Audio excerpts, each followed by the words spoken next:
There will be a trial, and when that trial ends, senators will have to decide if they believe Donald John Trump incited the election. Welcome to the Extraordinary Culture Podcast. Podcast for the culture that is music, movies, sports, food, and beer. The Extraordinary Culture.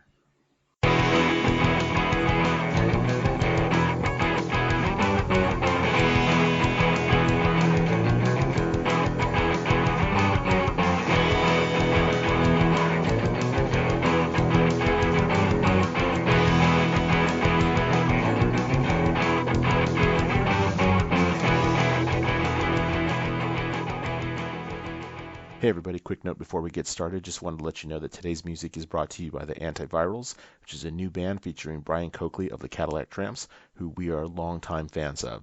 The information can be found in the notes for the podcast, and next month we will feature a review of the album and talk a little bit more about the band, which is actually a very good band. The album is actually very good.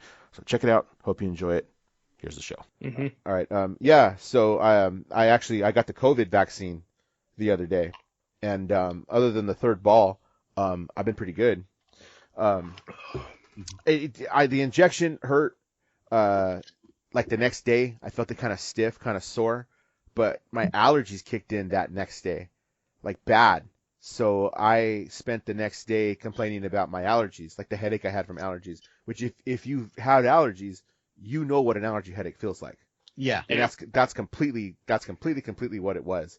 So I didn't have any reaction at all to the actual vaccine, nothing. But my allergies kicked in, and they kicked my ass the next day. It wasn't the shot. And again, like I said, if you have allergies, you know what they feel like. You know that you want to get moving, that you want to like get a little bit of a sweat going, so that it kind of starts to drain everything. Mm-hmm. Eat some spicy stuff to kind of clear that kind of stuff. So I spent the day doing that, and then a little bit later in the day, I felt it kick in where it was like, okay, dang. But yeah, I was on like Flonase and like I said, the sinus severe Tylenol stuff for like a week straight. And it was like, the thing on the box says like, don't take more than like 10 days or something. And I got really close to that where I was like, I'm going to hit this like 10 days, dude. And just, I don't know. It was crazy, but they're a little bit better now. But none of that by any means is vaccine related. It's been all this dang wind we have with the Santa Ana's kicking in. And I'm so sick of the damn wind. Yeah. Oh, God. I know. I finally washed my car on last Saturday, and somebody's, we're going to have wind and rain again. I go, yeah, but like it was so filthy that I just needed to get it cleaned. I was going to wash mine tomorrow, but it's supposed to rain. It's drizzling outside right now, man. I went to go get something to eat a little while ago. Yeah. And it was drizzling, and it's supposed to rain tonight and the next like 2 days or something. Yeah. Yeah. So. I'm in Ontario right now, so I'm further west than you guys, and it just started like the heavy rain just started coming in. Oh, did it? Yeah. When I was coming home, I saw all the clouds coming over from the Cleveland. I was like, oh man, it's a lot of clouds. Looks like a lot of moisture in there. Here it goes, man. Here it goes. So right here. You guys recognize this? If you found a paycheck stub? Yeah. Look where it's from. Yeah, I know. I see it. Well, of course, yeah. What year is that from? I think it's like 98. Troy, Michigan. Home of us downtown. No. A little rancid. It's right before I got fired. It's 8/12/98. We've told that story. We've told that story on the podcast before. You need to go listen to some of the old ones, which are all on YouTube. They're not all on Apple Podcasts anymore, but they're all on YouTube. What, we get taken off Apple Podcasts now? Nah, the storage spot in our host. You only have so much storage, so I have to remove some of the the files for storage space. Yeah. I'm not going to keep. Let's be honest, no one's going to go and listen to episode 1. You know what? It kind of sucks. Like you hear the quality. You hear the quality of what we were doing versus now, and it's like that quality's not good. Yeah. And it's just for archive through Skype. Right. Yeah. Purposes, it's cool to have it on YouTube, but like and like as long as we have a copy somewhere, that's cool. But yeah, I don't understand. We'd have to have it on Podomatic still. No, it doesn't need to be there. YouTube is a nice archive, and then honestly, I have all the MP3s. If you don't know how podcasts work, this gets mixed to an MP3, and then we upload the MP3 to our host. I have all of those, and then I have all the YouTubes too, all the ones that get turned into video. Just another place to listen. So that's what it is. So And Rick, if you really want to, you send $19.99, and we will send you a DVD with all our podcasts on there. well, you're gonna do that because I don't got a DVD burner. Yeah. Who knows these days? Who's got that these days? Hey Rick, are you gonna try to get a new appointment or what? Yeah, I'm gonna try tomorrow. I got denied my appointment because I ended up with a scab on my leg that wasn't healing, and I went and saw a dermatologist. And while I'm there, they're like, "Hey, you're due for a Tdap booster. Do you want it?" I'm like, "Yeah, sure, whatever." So they gave me the Tdap booster, and that was the day before I made the appointment for the COVID vaccine. And I thought about it. They asked about it, and I said yes. I had had a vaccine, but they let me make the appointment. And then when I got to the appointment, they're about to stick a needle in my arm. They asked me the question again. They're like, "Well, we can't give you a vaccine yet." So you were right there. You were just about to get it. I saw him Yes. there. My wife and I were Yeah. at the spot. We got there before him, and we got ours. And then they make you. You want to go through the whole thing, or you just want the story? It's up to you guys. Just get the quick one. Okay. So they make you sit down for like 15, 20 minutes after you get it to make sure you don't have any kind of adverse reaction. So my wife and I are just chilling in the chairs there, and we're like, Rick, I knew he had an appointment sometime around the same one as mine, but I had gotten there early, and they took us because it wasn't busy. So Yeah, that was me too. Yeah. So I see him, and I kind of yelled at him, and he kind of gave me the "Hey, what's up?" kind of thing, because he was headed over to the nurse. And then I turned around, and I see him walking out another door, and I was like, "But the door okay, I didn't tell you this, Rick. The door you went out of had that sign that said post-vaccine area." So I was like, "Well, I'm sitting in one too. Is that a different one?" Or It is a different one. Or did he get sick? Or like, all of a sudden be like, "Oh, I don't feel good," like right away. Like, I don't know. So I texted him, "Hey, are you okay?" And he's like, "Yeah, they wouldn't let me get it because I just got a vaccine the other day." So he's got to go through this whole thing, man. And it's a chore to get an appointment. You got to refresh the page and refresh the page and get in. Then you'll get in, and it'll be like, "Okay, what appointment do you want?" "This one." "Nope, those are full. Try something else." And it's something else. I got on yesterday, and I could have made an appointment for Lake Elsinore or whatever, and I was getting ready to do it. And again, all the appointments were for Saturday and Sunday. I'm like, I can't do it till Monday. I can't do it till Monday. Monday is 2 weeks. Well, so you should know this tomorrow. If you actually go on the site, you can actually see that Monday is already filled for Corona High, and it was 65 and older only. It was 65 and older. So yeah, Tuesday, Wednesday, and Thursday. Yeah, is what you should try to do that. That's my plan. But our tier came up by what we do, so we were able to get one. It's been a little bit of a chore to try to get one. Have you heard? Anybody else that got it? I know a lot of people that got it. I know a lot of teachers that did. Yeah. Yeah. My wife got one. So my wife was able to get hers. She got it on Tuesday when you guys got it. She was complaining that she was a little bit sick. I had a friend of mine actually get his in early December because he works for a local hospital. Mm-hmm. He's an X-ray tech, and he was able to get his earlier. And our sponsor, Alex, was able to get his 2 weeks ago. Yeah, I talked to him His actually. wife. Yeah, I talked to him, and I was like, "Hey, man, I got my thing coming up tomorrow. I think I should know." And he said, well, he actually told me, he's like, the one I went to, he's make sure your phone is charged, because I guess his took a long time. I wasn't even there 30 minutes. Like, having gone through it and sat in there for the 15, 20 minutes, I wasn't even there half an hour. Yeah, the Riverside Corona High School one was pretty damn well organized. I've heard Dodger Stadium's a mess. I've heard it's really 5 long. hour waits, they say. I heard the And Disneyland one. they're adding a fourth station over there or something like that, I heard. Wouldn't doubt it. That I haven't, but I heard the Disneyland was kind of busy too.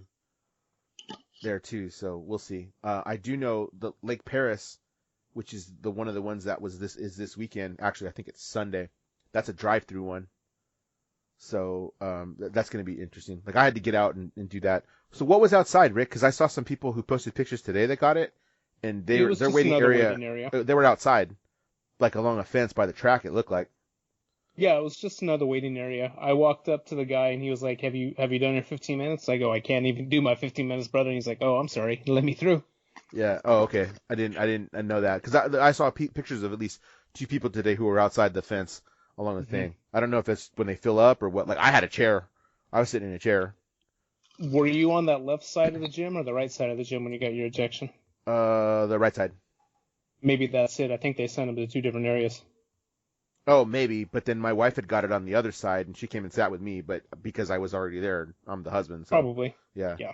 I was even like, oh, I guess she could sit by me if she wanted to, pull up the chair next to me, but I was like, nah, you can stay over there. Been No, married because long they enough. had told me no matter what to go out that door. Oh, okay. Just wondering. So, yeah. But the process was fine. I know most people if your wife ex had a little bit of a more severe reaction, it wasn't that bad. That's what I hear from most people that had anything. And it seems to be most people that have reactions to shots anyway. Like I talked to somebody else who had one, and they're like, I always have reactions to shots. And she had told me like, oh yeah, I feel like I got beat up by Hulk Hogan. And then yeah, she's like, and then I got a little achy and tired. I went to bed early, and the next day, I was fine except for it felt like somebody punched me hard in the arm. But other than that, the next day she was totally fine. X, is your wife still feeling effects? She told me she felt it today, but she said it's probably because of the shot. But it's not bad. She just doesn't feel like she feels off. You know when you don't feel 100%, and it could be that she's sick from something else. So just blame it on the vaccine. Could be. Yeah, some people have been a couple days. What I've heard too, sometimes that second vaccine is worse. I have heard that. I've heard the second vaccine hits you a little harder, so I'm prepared for that.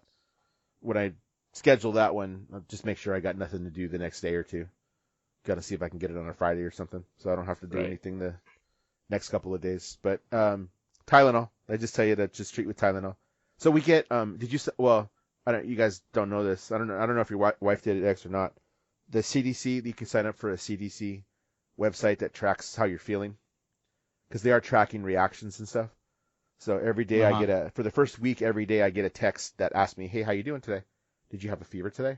Are you feeling any of these things? Like, do you feel anything else? Which might have all been no, but it does check it every day. So they are logging this stuff. They're logging what kind of reactions they see, and stuff like that. And I was told it's going to eventually, every day for a week, and then it would start to taper off until it tells me, because it has in there, it's logged what vaccine I had, because I had the Moderna vaccine. And so it'll tell me like, okay, hey, it's time to start thinking about making another appointment, because it's 28 days for the Moderna one that I got. Yeah. So in 28 days, I can, on that day or after, can get the second dose. Anytime after. Just like any immunization, they give you that point like anytime after that. Yeah, so that's what I'm going to go by, and just pay attention to that. Should start to get a little bit easier. It seems like it. Well, I know a lot of people that have gotten it now, so it's just a matter of like, it's like buying concert tickets, dude. You just got to reload and it's like going to Comic-Con. Yeah. Refresh. Yeah, my employer is supposed to give them out. They haven't had a timetable for that, but with being one of the large country, I knew that was bound to happen. I mean, we're able to get tested every week if we want to. So, without saying too much, that's supposed to happen with a lot of big organizations, including school districts. But the problem has been distribution and availability of it. That's been the problem. So definitely in hospitals, if you work for, like you told me your buddy worked in a hospital, well, yeah, that's completely frontline. They're going to have it there. They're going to vaccinate the people that work there. Going outside of that, they have to have the vaccine available in order to do that. Because mine had said that too, and again, not trash talking where I work, but they had said that too. But the availability is just the availability doesn't allow it to happen right now. But they still want to try to do it to make sure everybody that wants it gets it. So it's been kind of weird. Anything exciting happening? On TV, yes. Wednesdays have been lived up to the term Wacky Wednesday. That is true. So if you guys don't know, oh come on, nobody doesn't know that. So no one doesn't know what's going on. Anyway, so if you don't know, the first Wednesday of the month, which was January 6th, we had a insurgents at the Capitol building, which may or may not have been led on by our. Now, this wasn't just protesters at the Capitol. These were people breaking into the Capitol building and also walking. We'll call it actually entering. Yeah, walking in and walking into like the Senate chambers and looking for different people. Yeah. Just kind of wondering. I didn't see any statues get toppled. I didn't see anything really destroyed other than a couple of windows. They broke in, they stole the days, they ripped signs off of doors. Yeah. Some stuff Couple of like things. that. Paintings tried to get taken.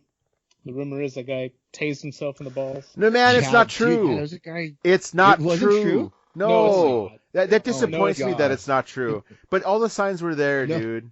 All the signs were I there that heard it it wasn't from- true. There was a lot of people talking about this. I know, but all the signs were there that it wasn't true. Mhm. So maybe he had a taser. He did die of a heart attack. Maybe Yeah. he had a taser, but the story, if you don't know the story, guy supposedly had a taser in his pocket, and when he reached up to take a picture down to steal a picture, it triggered the taser, which was between his legs, which kept shocking him because then It the was a heart tension attack. the tension of you getting shocked kept his legs closed, which kept shocking him, which gave him the heart attack to do that. Yeah. But so I thought it was like, just a heart man, attack. it was a grand story that came out of this. But then I read that the picture was a picture of Tip O'Neill. Tip, Mhm. the guy shocked in the balls, gets a picture of Tip. Mhm. And then I thought, oh, okay, that was in my face. And then to know Tip O'Neill wasn't anybody that would be on their side, Mm-hmm. so that's wrong too. So I was like, oh man, we Yeah. got had, dude. we got Got hosed. we got hoodwinked. Yeah, Yeah. In this one. Yeah, if I remember correctly, Tip O'Neill was a Democratic whip for a long time, correct? Yeah, he was. So I was like, dang, that story's not true. Oh well. Neither was the granny who was there. Did you use the granny who's just Yeah, I The- saw that one. Aunt She was in Aunt Kentucky or Tifa? Kansas Yeah. or something like that. Yeah, she was in something like that. She wasn't even in Washington. I was like, man, damn media, lying to me. For real, there's a whole website. There's a whole website that has every video that was posted to Parler that day, in order, of like by timestamp. Mm-hmm. Dude, there's so much evidence against these guys. It's absolutely ridiculous. There's so much evidence against these guys. That's all out there in the public. There's no way. Now, these guys another aren't one gonna of do some time. another one of those rumors that I don't know how true it is I read somewhere that right before Parler shut down, somebody had posted something like, "Hey, if you were in Washington on the 6th, tell us your name, where you're from, and what you did, because Trump's gonna pardon you." Oh my And god! there Really?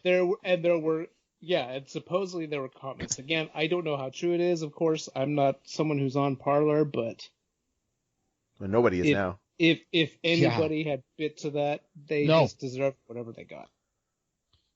No, so here's what interesting that what happened. You said nobody's on Parler now. I heard a Russian company has taken up the web hosting for it. So But also, yeah, like, I thought Rick was yeah, I'll gonna back that.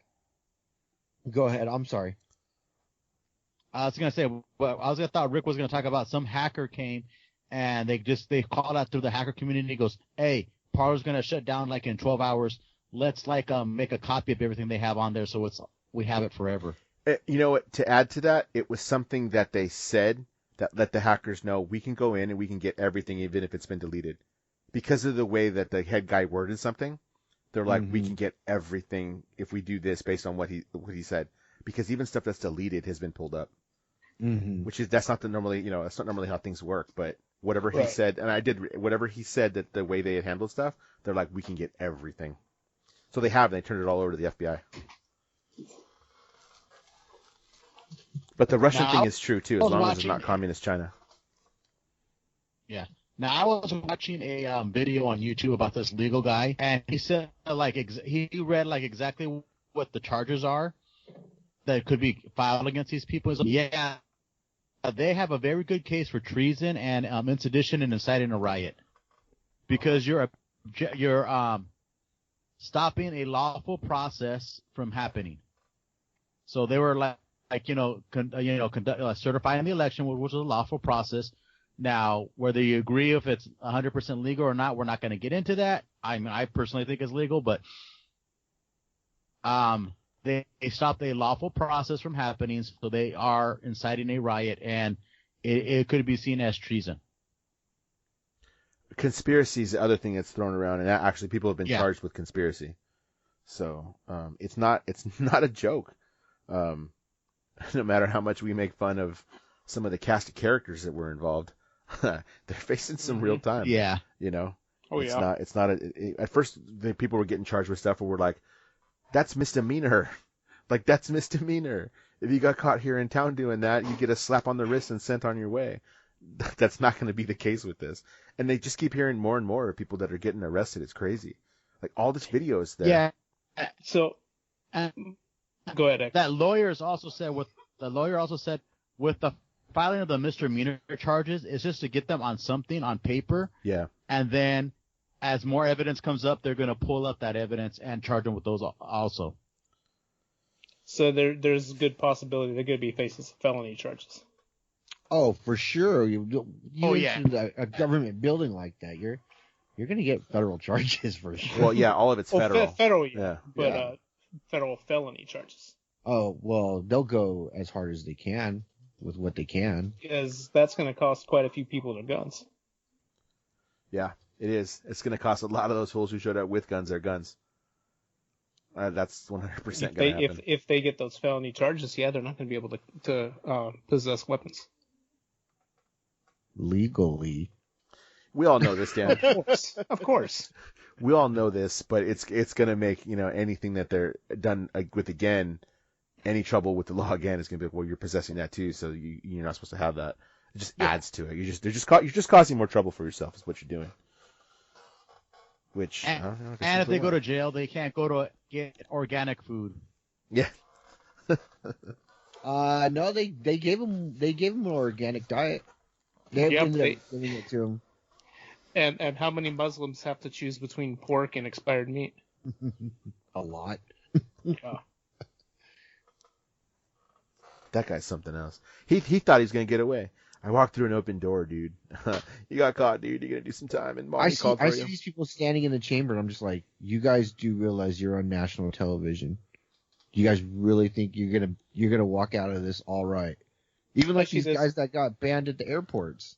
It's like, dude, you guys really thought that going in there, okay, yeah, you got out, you got away from the cops. You really thought you were gonna be able to just walk away from all of this? And live your life. Yeah, no way. There's no way that's gonna happen. Especially a guy like the shaman. Come on, everybody knows who he is. Yeah. Hey, he's taking heat because people think he's a plant. That dude's sunk. He can get, even if he doesn't get any time or he gets out and tries to go back to his old ways, no one's going to believe him.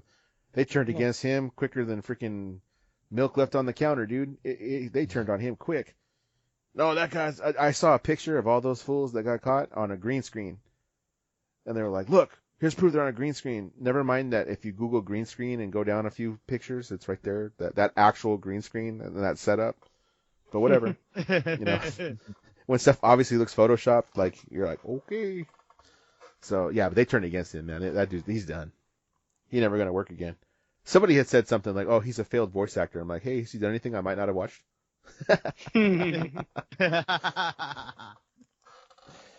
Probably plenty. Jeez, man. Then the following Wednesday was an impeachment, followed by an inauguration the Wednesday after that. So it's been wow. And it's only Did you January. guys hear about what they did in Interesting Portland? No, okay, what happened in Portland? I didn't hear about No, this. they destroyed the DC, their headquarters, their offices down there. Uh-huh.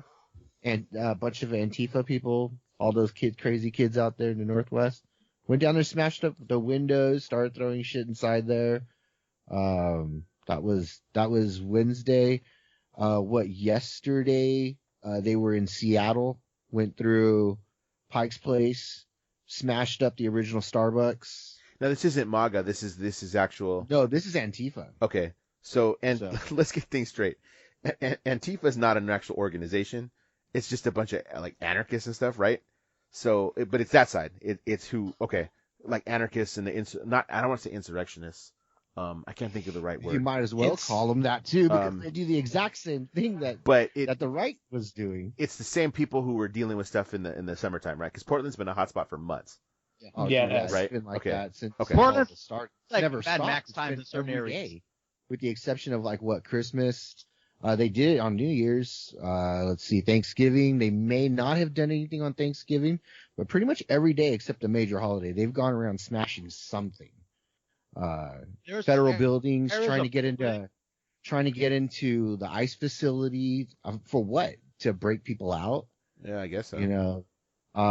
Yeah, No, dude. but there's areas of Portland that are like no man's land. There's no government jurisdiction.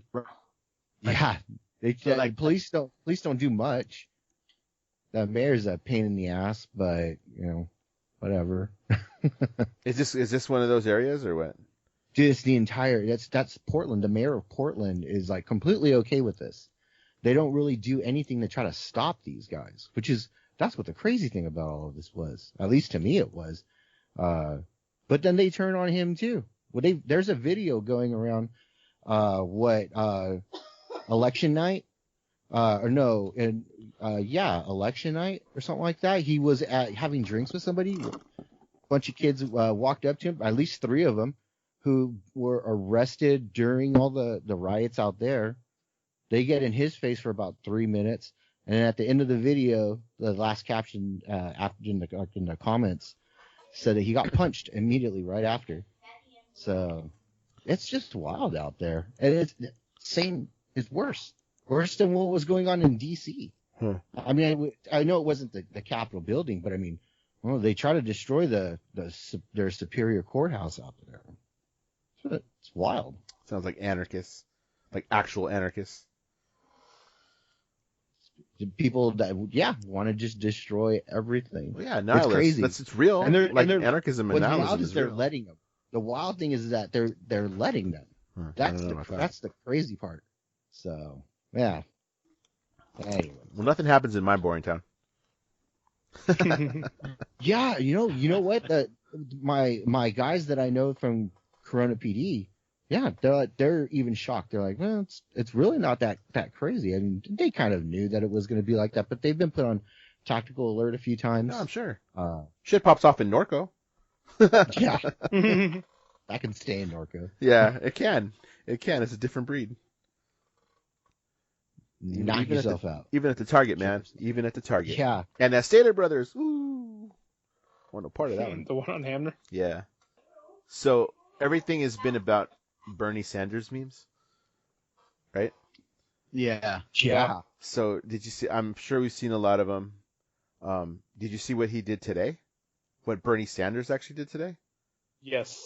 No, what do you do? No, what do you do today? He thinks it's funny, so he capitalized on it. Uh-huh. He put his picture like that. He put it on a hoodie, and he's selling those hoodies, and all the proceeds go to Meals on Wheels in Vermont.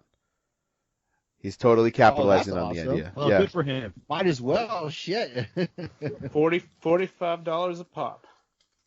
Those hoodies are going for $45 a pop. Man, Yeah. dude, that's a fair price for a hoodie. And they're sold out. Yeah.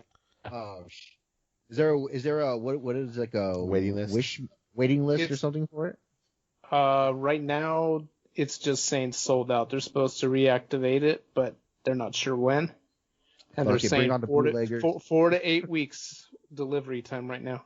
Yeah. Wow. That's fair. Someone will bootleg it. Yeah. Yeah, but if it's gonna go to charity, that's pretty cool. No, But you don't want to do that, of course. Yeah, that he would even say, you know what, No. let's do this because it's funny. Because he said, I was just trying to stay warm. It was cold. Hey, he's an old man. He wants to stay warm. I hope he drives this. Well, I probably would have an overcoat, but not like a. It wasn't even a North Face. It was just like some generic old jacket you see from the 70s. I don't remember if the jacket had a story, but the mittens do. It's the same jacket he wore in the other meme he was. I didn't know he The was. one where he's I'm asking for your support today. I'm asking for your Oh, okay. Yeah.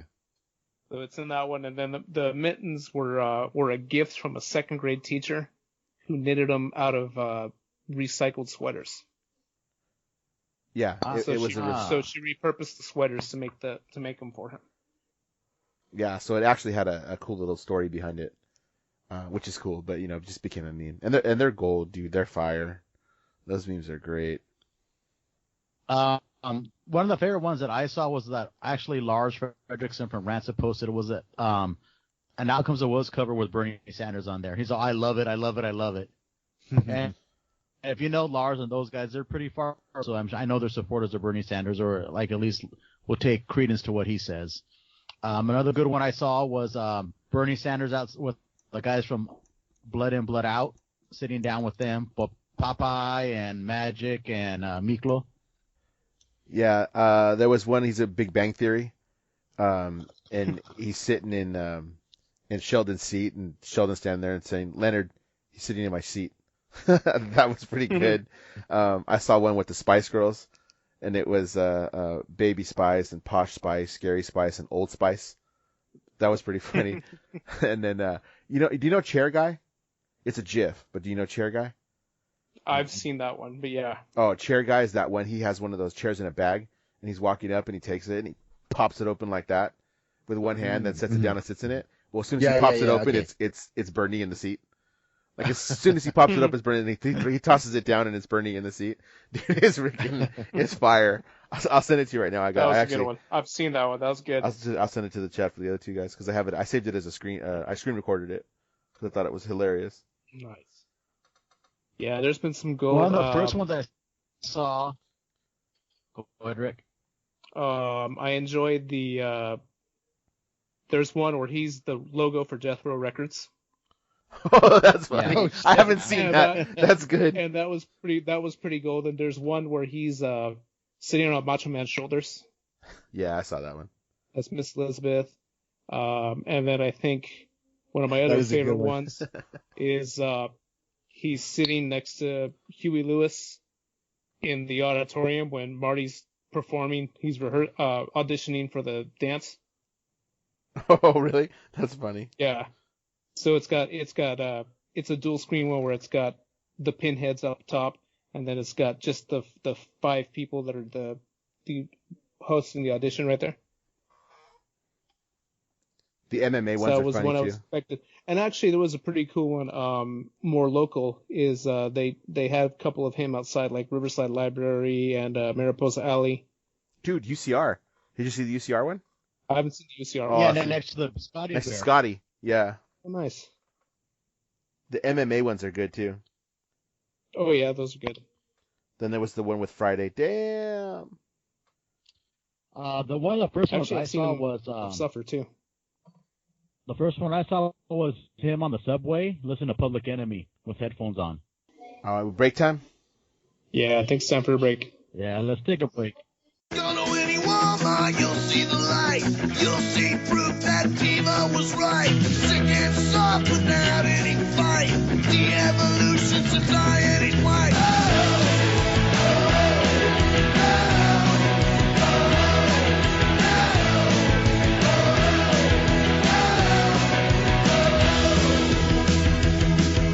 The stall of the earth ain't what you think. Stupid and lazy and right on the brink. The meek it is said will inherit the earth. You're taught to be fools from the time of your birth.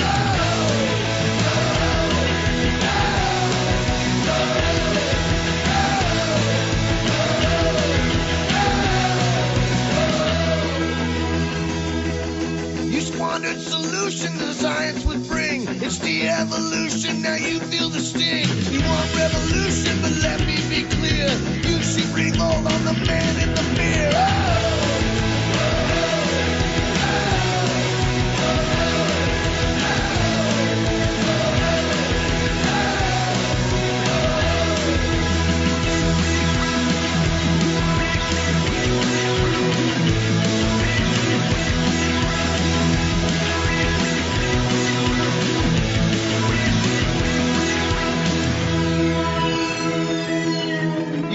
Solutions that science can bring. It's the evolution, now you feel the sting. You want revolution, but let's all be clear. You should be reforming the man in the mirror.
The sun will come up tomorrow.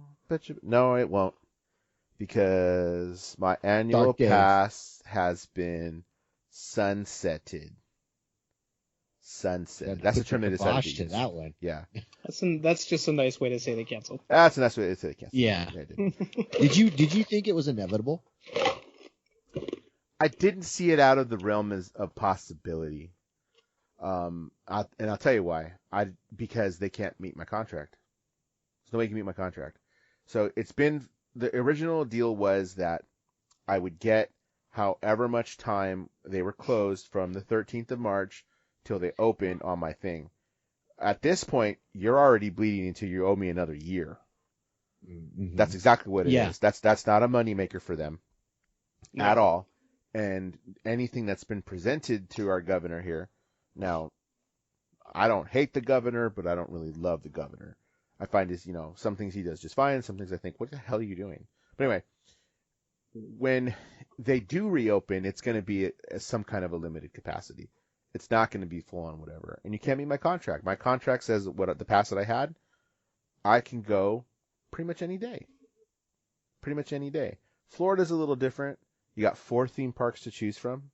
So I can get one at a theme park. They didn't allow hopping for a while. That's kind of back now, but you can't meet my contract, and that's the big thing. Could you imagine if somebody pulled a class action and got so many pass holders to sue Disney for breach of contract? What it would cost Disney? It would cost them a ridiculous amount of money. So I think by doing this, because it won't be back to normal for at least a year when they reopen. At least a year when they reopen, it's not going to be back to normal in any form or fashion. Right. So my thought is, and some of my friends who I've talked to about this have been like, kind of makes sense because they can't meet your contract. You cancel it now. You don't owe anybody anything. Nothing. You're not beholden to anybody. You don't owe anybody anything. So you can start from scratch. We kind of think for the longest time they've wanted to redo the way passes work anyway. We've seen it in the last few years. The last couple of years, we've seen them try to do a DCA only pass. We've seen them exclude DCA in the summertime for, hold on a second. We've seen them exclude DCA in the summertime for certain pass levels with the opening of Galaxy's Edge because they thought it was just too busy. It didn't materialize. There's really no off season at the park. Try different things. You just kept getting people to buy passes. The Flex Pass, you've got that now. Oh, we think that'll limit it because you can only get certain days. Didn't work out that way because it just wasn't busy on those days as people wanted, so people were able to continue to get those days. They eliminated some of the lower passes. Still didn't work. Didn't want to get rid of the payment plan, which would have tossed more people out because you still want to look like you care and a good guy. Here's a way to do that. I 100% think this is the way to do that. I think because it says in the email, okay, we're going to introduce something new when the time is right and we're able to operate things in a more normal level. I think that means all the lower level stuff, gone. It's gone. You don't need to do that. You don't need to worry about payment plans. It's, here it is. I put it on a credit card. I pay cash. Everything up front. I think it's going to really be, I've used this term but in other stuff, and I'm going to say it again. I really think it's going to be play big or stay home. That's what I really think it's going to be. You got the money, you can play. You don't? Okay. Sorry. And you know where all this trouble with the passes started, though, too? Is their first 24-hour event. When they did the 24-hour event on Leap Day in 2012, the only way you could get in at a certain point in time was they said we're only letting annual pass holders in. So everybody in that line outside the gate was buying annual passes. And they were buying whatever they could afford, whatever, but they were in there, and then it's like, hey, this is kind of nice, and people kept renewing, and they kept giving perks, and they, like you said, there was the payment plans, and I've needed the payment plan. I mean, it's been helpful to me, but they weren't getting rid of it at that point. When you told people get a pass or stay home, don't be here for 24 hours, people bought a pass. Yeah, I don't understand why they never got rid of the payment plan, but I don't think at the same time they wanted to act like the complete bad guy. They didn't want to look like they're the complete bad guy because it's supposed to be the happiest place on earth. But now you got that. this turned into luck for them. Yeah, it's not ideal. Well, they get a couple things out of it. One, you're not beholden to anybody at all. You can restructure how you want, because California is more of a pass holder problem than Florida is. It's not the same thing. It's worse here. And then, yeah, I forgot my other point. You can do that. You introduce something different. You can get rid of the payment plans, and you can basically do what you want. So I think at least a couple of years. But I think with whatever's left, be it the top two that they had, kind of something similar to that, I think you're going to get a lot of perks out of those top two, but because you paid for it. Mm-hmm. It's going to cost money. It would not surprise me to say in that time, you're looking at $1,300, $1,400 a piece. Wouldn't surprise me at all, because it was already $1,100. Yeah. So to be the time $1,300, $1,400 would not surprise me, and you get all kinds of perks with it because you paid for it, right? You want to go to a concert, big name concert, you want to be in the front row center, you're gonna pay for it. You want a good seat at a play, you're gonna pay for it. That's the way that it is. So I mean, it makes sense to me. Is it still worth the value? Yeah, it might be, depending on how it works out, and if you go whenever, like we were going. Depending on how you use it, just like anything else. It would totally be worth it. But I know they're going to price a lot of people out, and I think that's the point. You can finally do it now without looking like the bad guy, because you can say, well, we had to get rid of it because we can't honor what we gave you. Okay. Not mad about it at all. I'm just like, all right, I see it. Will I do it again? Probably. Honestly. Yeah, I don't really think they're going to have a problem, even if they limit the number that they put out. It's not going to be a problem. They're going to always have those people who want to go and are willing to pay for it. Yeah. Like me, I canceled mine. I stopped having a pass 10 years ago just because I couldn't afford it. And, I started seeing a problem, because I used to go on Sunday afternoons with my ex-girlfriend, and we used to go and just walk around them. When they started doing the payment plans where you could pay a little bit at a time, I started noticing that it was a lot more crowded, like on a Sunday afternoon. Before, the park was like on the off season, which would be January through March, it would be dead on a Saturday afternoon. I started seeing more and more people heading to the park on those times. I'm like, this is getting ridiculous. Why am I going to pay for to stand around, just get a hot dog and leave? That was around the same time we all started to notice that, because we all had passes at the time. We would try to go on the slower days, and the slower days were starting to get busy, and we're like, what the heck? And then it just became normal. That was the rise of the social clubs. Yeah, it was probably even before that. No, it was about that time, because that's when a lot of the social clubs would meet, is on Sunday afternoons. Mm-hmm. Because they all had that pass, that's when they could get in. And which passes are those? Those are the lower level passes. Mm-hmm. Those were the lower level passes that were doing that during the week, and on Sunday. You couldn't go. It's a luxury to go on a Friday or Saturday night, because not everybody had that pass. That's why Sundays got busy, because that was included in those lower level passes. That's why I think that's gone, because you eliminate that problem. Oh, I know what the other thing I was going to bring. I was going to talk about the money. If you don't do this, we already know Disney's hurting for money. The theme park division, right? Mm-hmm. We all know the theme park division is hurting for money. The company as a whole, no, they're not. The theme park division, well, yeah, okay. So what do? You have all those pass holders who are going to be dying to get back, itching to get those reservations as soon as they open, to do it. Are they going to spend money? Let's be honest. Do I spend money when I go? Yeah. Do I spend the kind of money they want me to spend? No, I don't. I go and I eat dinner and I buy churros. I'm not going paying for tickets. I'm not buying a crap ton of souvenirs. Because think about it. If I go and I might, who knows? If Christmas comes around and it's open and it's like, okay, we deem it as safe, I'm going to want to go at Christmas time. It means I'm going to have to buy 3 or 4 day tickets, right? I'm already in $600 just for that. For day tickets, 1 day tickets. I'm going to go and I'm going to see some cute Christmas merchandise. What am I going to drop? Another $200 on merchandise? I just dropped over $800 in 1 day. That's who they want. They want those people that are going to be touring again or vacationing again, tourists, and are dropping that big money. Why? Because that's the quickest way to make up lost revenue for all this time. Makes sense to me.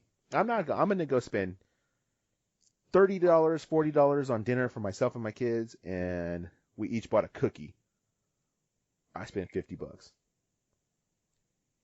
Well, my money, they'd rather have $800. That just makes business sense. You know what I mean? Like, I get it. Okay. I'll get my time. I'm not worried about it. You're not paying for parking. You're not staying at their hotel. Yeah. So that's what they want, right? Wouldn't you? Mm-hmm.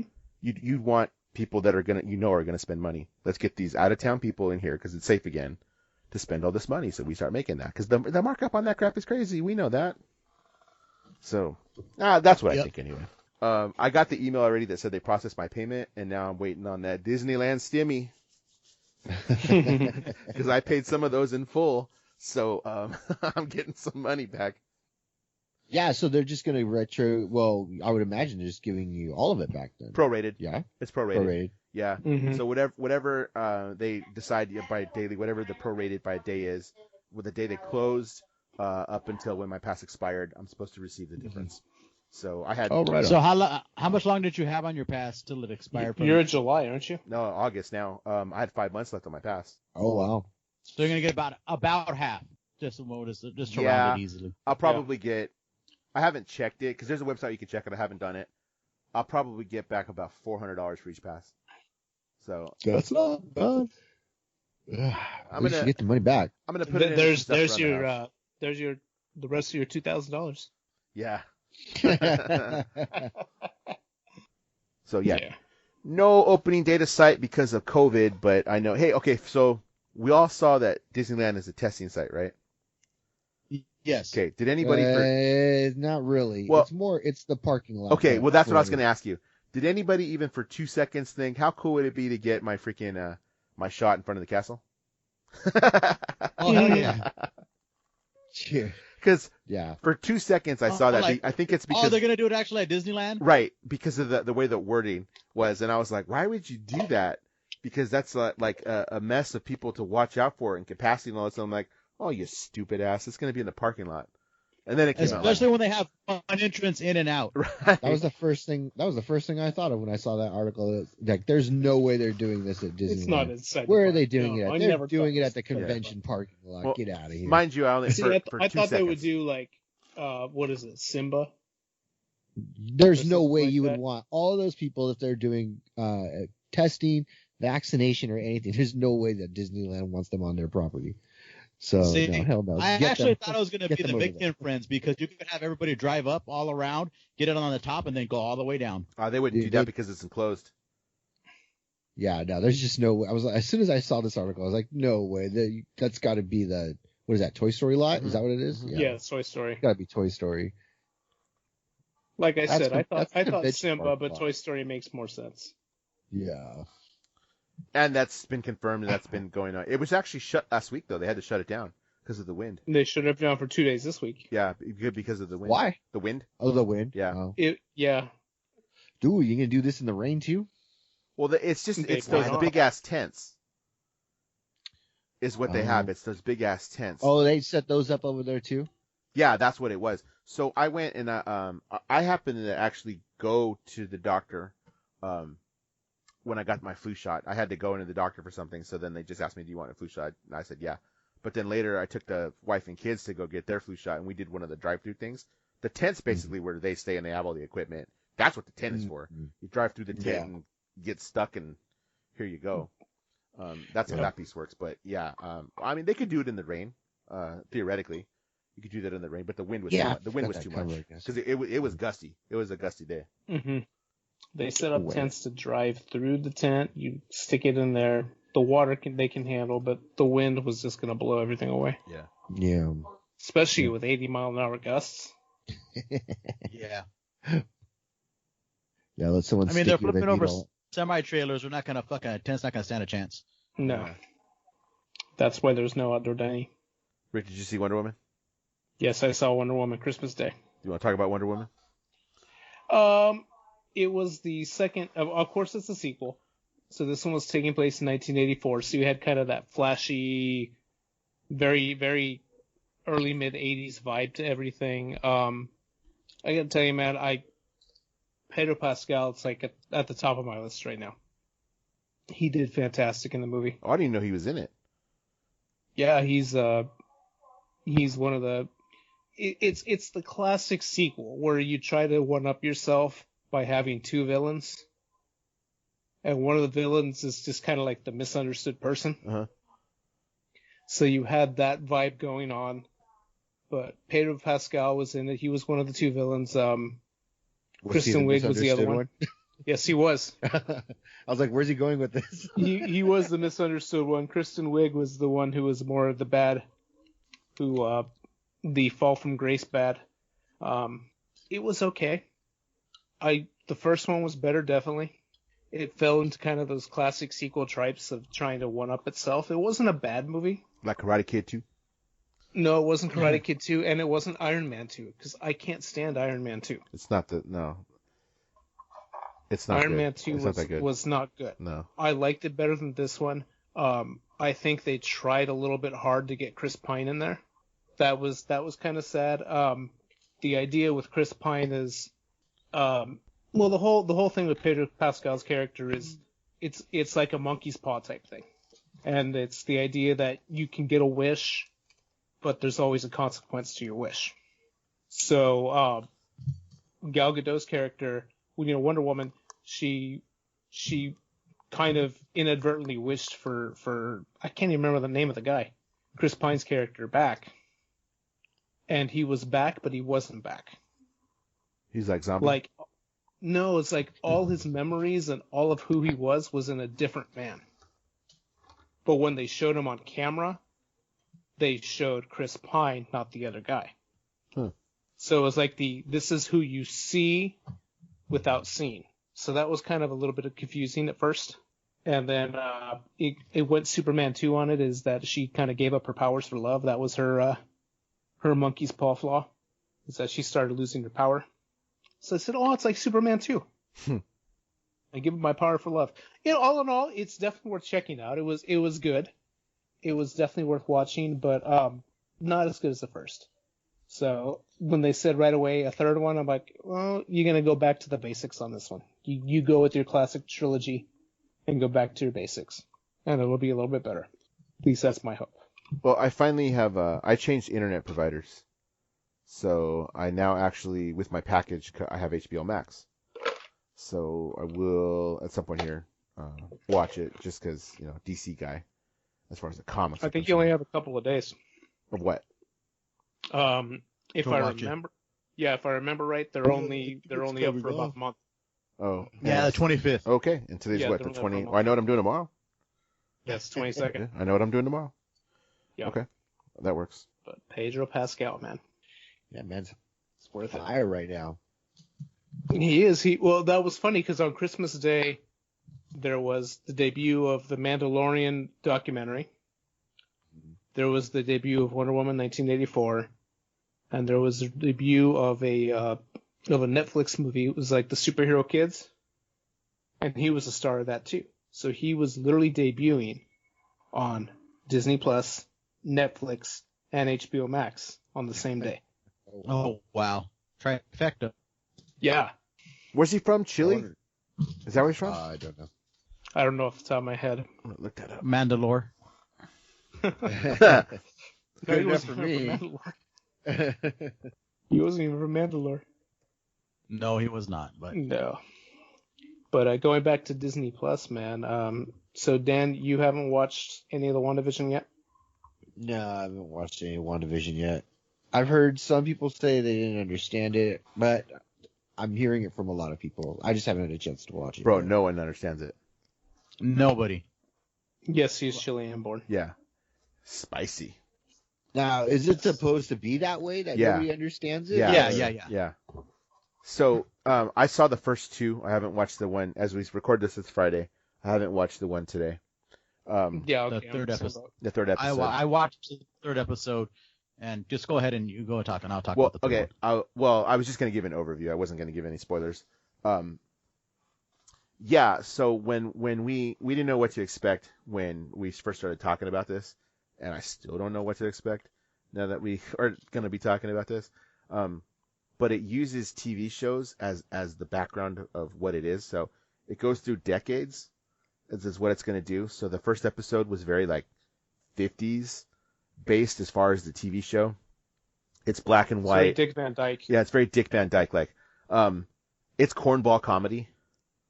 Like I really even think it's not supposed to be funny because it's that corny, but it really does pay homage to what comedy was in the 50s. Now with me, and I said this on the Disney Culture podcast just dropped today as we record this.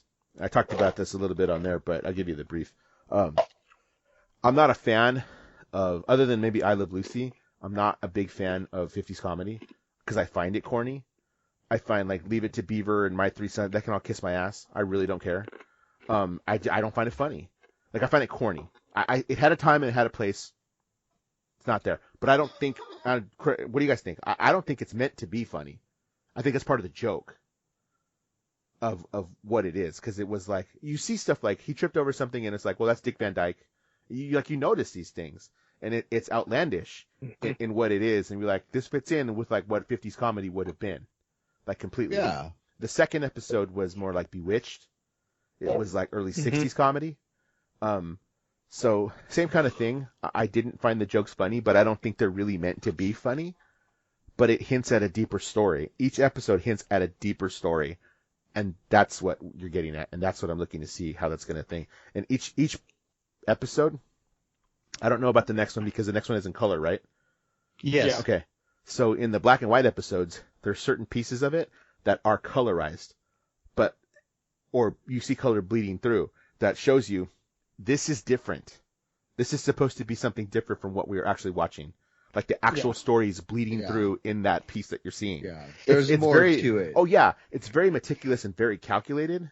And I was talking with a friend of mine, and we were saying, I think this is going to lead into what Doctor Strange is going to be, the Doctor Strange movie, and that the whole multiverse thing. And we know Xavier knows this too. Scarlet Witch in the comics alters reality. She can alter reality as one of her powers. So that could be what this is, but I don't really know what I watched. Like you see hints of stuff that's coming, but yeah. They almost come off like coma dreams. Like what? Like a coma dream. Yeah. Okay. Where you know it's not what it's supposed to be, but you can't. Even Scarlet Witch kind of can't. She knows something's wrong, something's off, but she can't quite put her finger on it. Yeah, and you see that in the first episode at the dinner table. That's really the best you get out of it. And then other than that, it's Easter eggs. It's the little things. It's like there's commercials within the show for a Stark toaster or a watch that has the Hydra logo on it. Strucker, yeah, and it's by Strucker, Baron von Strucker. It's by Strucker, yeah. So basically, you're saying go into this with an open mind because it's going to lead into something else. Oh, you can't take this at face value. You cannot take this at face value because you're missing so much if you're doing that. Yeah. Okay. It's a lot of exposition. I don't know how much you guys want to talk about, but like, you see the is it Sword, the space version of S.H.I.E.L.D.? So That's coming. Mhm. That's 100% Yes. coming. Like that's what you're getting at. So there's even a connection to that, and I think it was Anthony that was telling me. He's like, oh yeah, he's like that makes sense because in the comics, Sword has a connection with X-Men because there were X-Men that were part of it. Well, guess who owns X-Men now? Mm-hmm. Disney owns X-Men. So you can actually now use these properties and say, okay, we have this now. And it's been hinted at in other movies. I kind of looked that up. It's been hinted at in other movies. Yeah, wasn't Fury in space at the end of Far From Home? Mm-hmm. Yeah. You also have to remember too that Wanda Maximoff is Magneto's daughter. So She's now that they're all connected, that's their way of bringing in the possible mutants into the Marvel MCU now. But I've watched it. I watched the third episode today because I wanted to be prepared for the thing. I still don't know what the fuck's going on. And there's only 5 episodes but left. it's opening up a little bit more, but not much more where you could understand it. This one is more 60s. It's a lot more Brady Bunch to it. A lot more Mary Tyler Moore, which is like Dick Van Dyke, I guess, tie-in. I don't know what we're going to do for the 80s for the Dick Van Dyke tie-in, but even though you look at them those are the Brady Bunch stairs. That's a Brady Bunch backyard. So you're gonna get to Family Ties? Maybe. I still have my Meredith Baxter Bernie Memorial towel. There you go. Hey, the other thing, Samaro, they're only like 35 minutes long. They're not. Okay. They're not even that. The credits take forever. Yeah, they They're do. they're just over 20 minutes long. So they end 25 up being minutes 25 minutes. long. Yeah. Oh wow, crazy. So Okay, yeah, I'll it's check definitely them out. it's definitely worth checking out, and you can get through one and be like, okay, I can do it while I'm getting ready. You know. Yeah. Yeah. So it's easy to get through, burn through them. But, Hey Rick, there's 9 episodes of this, not 8. Oh, okay. 8 weeks. Yeah, because they dropped the first 2 That makes episodes the sense. same day. Yeah. Yeah. Okay, so this is it good? Yeah. This is an intent. You have to pay attention to what's going on so you catch stuff.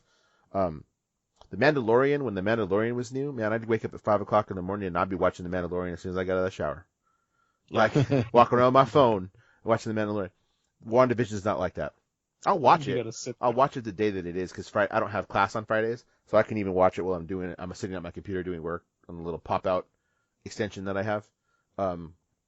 But it's not like I have to get up and watch this, but I will watch it just to see what's going on and the connections for everything else because there's a lot to be connected there. And I think actually, yeah, because we got Doctor Strange coming up, who fully introduces the multiverse. And then with the announcement that all those people are going to be in the next Spider-Man movie, that's a multiverse too. So it's all there, right in front of us. If that makes sense. I didn't watch the next thing. You haven't watched it? Nor did I. Oh man. I watched So last half hour. I knew at the beginning or about mid last year a documentary dropped called "You Cannot Kill David Arquette." It's finally available in wide release on Hulu. It was pretty awesome. It was I didn't know sometime in like 2017, 2018ish, David Arquette had a heart attack, and he was pretty much bottom of the barrel. He admitted, he goes, I've been auditioning for about 10 years and I haven't got anything, and he decided he was going to try to go to a convention and just see what's going on as part of the convention. He's a big time wrestling fan, and for those of you who know, he did end up winning the WCW championship back in the heyday when the movie Ready to Rumble was getting ready to come out. So they talk about that right. but they kind of talk about that being the decline and the fall from grace for him, because before that he was getting a mixed bag of roles. He was getting some serious roles, he was getting some comedic roles, but once that came out and the Scream movies came out, he was kind of typecast as this goofy guy, and it ended up hurting his career really badly. So he was, either typecast into those goofy roles or he wasn't getting anything. And then add into the fact that everybody says that he ruined WCW by becoming champion. It wasn't his fault. He wasn't the one who went in and said, I'm going to be champion. And he said, and he didn't want to do it. Like, he was like, no, I don't deserve this. Yeah. And even DDP is like, he goes, seriously, you think that if somebody said, you walked into WCW and somebody said, we're going to put the belt on you, you would say no? Like, yeah. He's stepping up for David, saying, the booker said this was going to happen. If I walked in there tomorrow at that time and they said you're gonna pin the champion to become champion, do you think I would say no to that? Hell no, I'd say I'm WCW champion. Yeah. But nobody took him seriously. Nobody believed in him, and so he decided, he goes, I got to learn the trade. And the documentary spends a good 45 minutes to an hour on him learning the trade, going in there, taking his bumps, going to an indie convention, ending up at a backyard show and getting his ass kicked, and people basically stretching him, beating the shit out of him, saying, this is what you got to do. If you want to do this, you got to pay your dues. You got to pay your dues. And instead of walking away from it, he embraced it. And yes, he was humiliated. All he wanted was that respect. He's like, I want people to respect the fact that I want to try to do this. I actually did this, So it documents his training. It documents him. He went to Mexico and he's training with luchadors. He was training with street luchadors. Yeah, he did street luchador. He did street lucha. Huh. You know, where you do it in the street at a stoplight, and then you run around and people tip you. Like those and then fools you go on back. Dark Side of the Ring or whatever it was, wasn't that? Or the Yeah. wrestlers? I think it was the wrestlers, yeah, the street ninja. Yeah, that's crazy. He did that stuff. You know, he trained with Pretty Peter Avalon and Tyler Bateman. He did these things, so then it documents him to the point, and the end of the documentary is him at basically it's a year from the point where he tried to join this convention with Brian Knobs, and they basically pushed him around, picked on him, and laughed him out of the building. So a year later, he's headlining it with Ken Anderson. Oh wow. So he's in there, and it's kind of that full circle journey. It shows some bar wrestling scenes and stuff that we've been to. So, I mean, it was cool to Are see we some in of it? that They stuff. owe me money? Oh, never mind. Joey Ryan's No. broke. Never mind. No. Actually, he just won a settlement He won Oh, a did settlement. he really? He just won a settlement. He didn't win a settlement. by default. He won it by default because the chick didn't show up. She didn't respond at the time. But no, it goes full circle, yeah. man. You see that it's a really cool watch. I found it kind of sad, just like knowing the state of what David Arquette's at. Yeah. You know, I wouldn't be surprised if he was getting alimony from his first wife, Courtney Cox, because she Who made was like that? a shitload of money from Friends. But it was just kind of sad to see the state of his life and like him thinking, no, I have to do this. I'm like, he's a 50-something-year-old man trying to do he's something. like 49, 50. He's like 50 now. Yeah, Wow. But no, trying he to had do something that's a young man's sport. Yeah, I mean, like I said, he was bottom of the barrel. He, you know, Alexis has been gone for just a few years now. He had a heart attack. He lost someone else that was, he lost Luke Perry. I guess him and Luke Perry were really close. Yeah. So he lost Luke Perry. He had a heart attack, and he was a alcoholic and very bad at that. So it turned his life around. This was his new addiction, was getting into that ring, training, and doing those things. So it really helped him a lot. One of the scenes they show towards the end is him wrestling with Jungle Boy. Oh, okay. And, you know, they hug and they embrace in the ring, and he's like, you know, he basically says, you're going to do this, man. You're going to go far. And Jungle Boy saying, man, this was a big deal to me. You know, wrestling with David and doing that. So it was, like he said, there was a lot of sad moments. It's like, damn, this sucks for this guy. And it's really cool to see kind of that transformation, that life turn. Let's hope he can do something with it. And if this is the end of it, that's fine too. But at least he went off on his note, you know, showing that he at least deserves some respect. Go watch. I know what Dan and Dan are doing this weekend. That one's on Hulu, so it's easy to get to. I don't have Hulu. You didn't do the bundle with Disney Plus and Hulu? I don't watch TV, man. I wasn't gonna pay for something I don't use. Dude, I have them all. It's not I me. don't It's hardly not. use any of them. It's not me. It's not me that watches TV. It's everybody else in the house. It's the kids. Yeah, Yeah. I don't really watch TV. All right, is it break time again? Well, hold on. As long as we're talking this, have any of y'all seen Cobra Kai? The new season of Cobra yeah. Kai? No. I still haven't seen any of it. I watched all of it. I didn't say the first season. I watched the first season and like 3 episodes of the second season. I do get a lot of people that tell me to watch it all the time, and I just still haven't. That's not anything. I should watch it. I just haven't. It can be watched when you work. So the next time you work, Yeah. you put it on. Because And they're short. They're about a half hour long each. So you're, yeah, they're about that. They're Some get to 40 minutes. they're 30 to 40 minutes. Yeah, they're roughly in there. This season 3, it's good. It's good. They tie in a lot of stuff from all them Karate Kid movies, except the one with that chick. Even the one that yeah, sucked. my brother-in-law texts us on whatchamacallit, New Year's Day, like at 10 in the morning. Have you guys watched Cobra Kai yet? And we're like, my wife's all, what the fuck, dude? Like we were out last night. We were up late last night, and you've already watched Cobra Kai?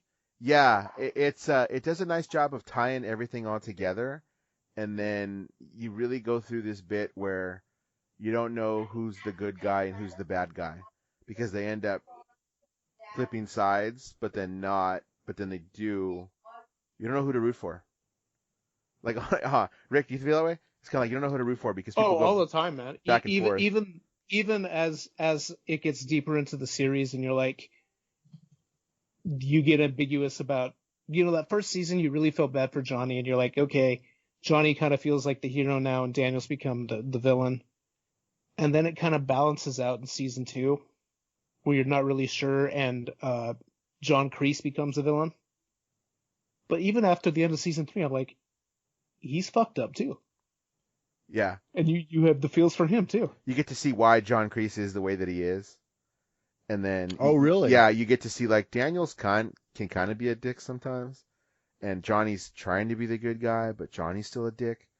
Like too. So but then the kids, they're no better. Because like this kid's a dick. No, he's not. He's cool. Oh, that kid's a dick again. Like it's dude, it's good. It's like it's cheesy in its own way because I mean at the heart of it, the Karate Kid movies are kind of cheesy, right? Sure, yeah. But it just fits. It's the right amount of nostalgia and enough of a soap opera to keep you like, I want to see what happens here. So when it ends, you're just like, I never thought I would see. Season 3 ends, and you're like, I never thought I would see that. I never thought I would see that. Is that what I'm seeing? And then like, we gotta wait for season 4. Like, so it's actually really good. I highly, highly, highly recommend Cobra Kai. It's one of the best things out there right now. Like, I started watching it, and I could not stop. I watched all the episodes in, like, 2 days. Yeah, same with me. Yeah, because and it's what, 10 episodes? It's 10 episodes. 10 episode seasons. Yeah, I watched the last season in, like, 2 days. I was just like, I can't stop watching this. It was that good. Enough of a hook to be like, I want to see what happens. So, and then where it ends up, you're like, oh, is so-and-so coming back now? That was so hard in this house. I'm planning to watch season 2 tomorrow. 100%. 100%. Man, New Year's Day was hard in this house because it was like, okay, Cobra Kai. But Anthony's like, but what about Sabrina? And Alicia's like, oh yeah, I want to watch Sabrina too. So it was like, episode of Cobra Kai, episode of Sabrina, episode of Cobra Kai. I don't have that problem. We all have our own little, like, we like this kind of thing. So here, and then see, we all kind of like everything. So it's like, okay, well, we gotta balance it out. Over here on the wall, I have the TV mounted up here now. Got the Fire Stick taken care of. Rick gave me one of those like 3D Stormtrooper helmets that comes out of the wall, so that's on the wall too. Over here, cool. I got all my pops up on a shelf that I put up over here. It's slowly becoming a little bit more like a man cave. And then to the right of me is laundry, but like, you know, it's slowly becoming what I want it to be. When we get to spring cleaning. Those clothes ain't gonna clean themselves. No, but I'd rather have them in here in instead of in the house. And then behind me is, of course, the treadmill, which I do use every day, by the way. And then the weight set, which I gotta get on that bad boy again. But I see a smashed up Death Star behind you, buddy. I don't know. I don't see no treadmill. Yeah, we're here, and I got my turntable, and I got my little light up Leota sipper from downtown Disney. So anyway, all right, yeah. Now we'll take a break. The story you are about to hear is true. The names have been withheld to protect the guilty. My 91-year-old mother wrote most of this song in the 90s about the Cadillac Tramps. We had just gotten back from tour, and she handed me a scrap of paper with some jotted down lyrics and started singing this tune to me. I never really thought I would ever finish it, but I'm super glad I did. Thanks, Mom. You always saw the best in us. 5 ugly guys in a van.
Okay, so we live in Southern California, one of the staples of Southern California, one of those venues that's still around for the longest time in the Inland Empire, kind of the region that we're a little bit closer to, is the Glass House.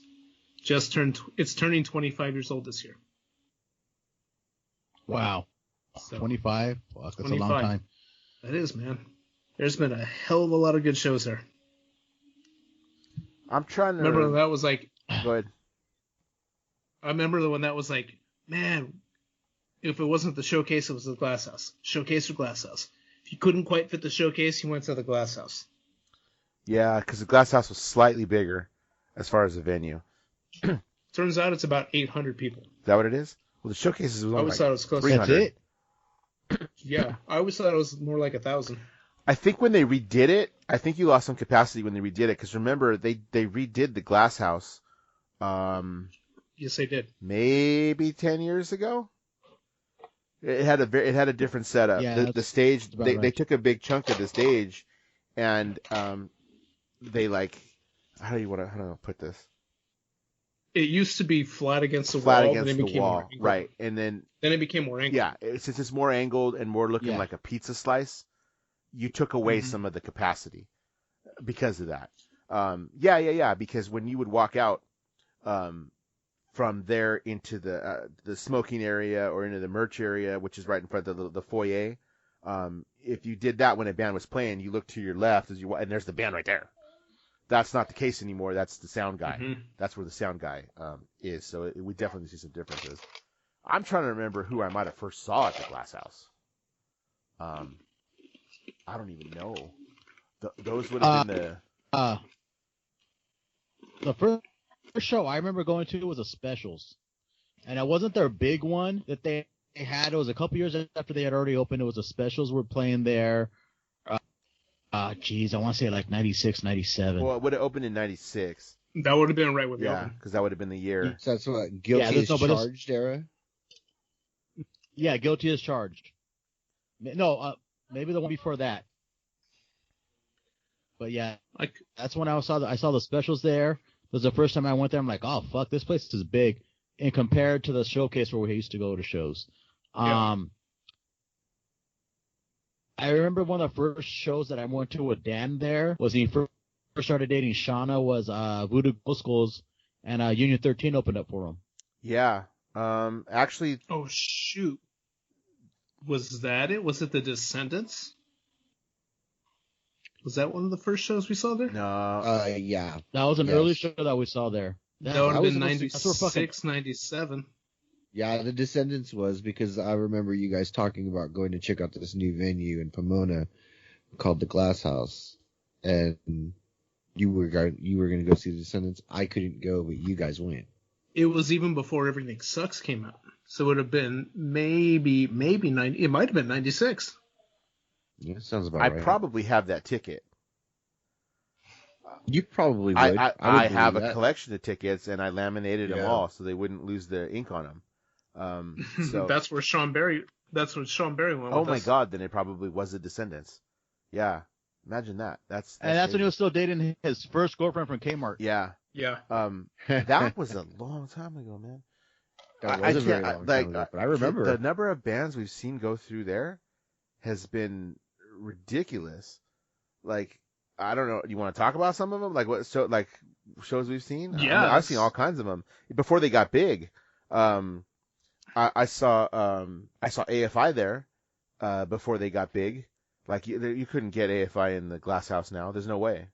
No. And I know they had played the Showcase before that, but on the Art of Drowning tour, they played there. It was ridiculous. Rise Against now plays stadiums. You know what I mean? Dude, I saw Rise Against open for Alkaline arenas. Trio there. Yeah. Remember, and at the end, the next tour, we saw it was reversed. Yes. You know what? It's our That's happened second twice with Rise Against, because we saw that too. And this is a different venue, but I saw Rise Against open for Bad Religion at the Palladium, and the next time I saw those two bands, it was reversed, and it was at the Long Beach Yeah. Arena.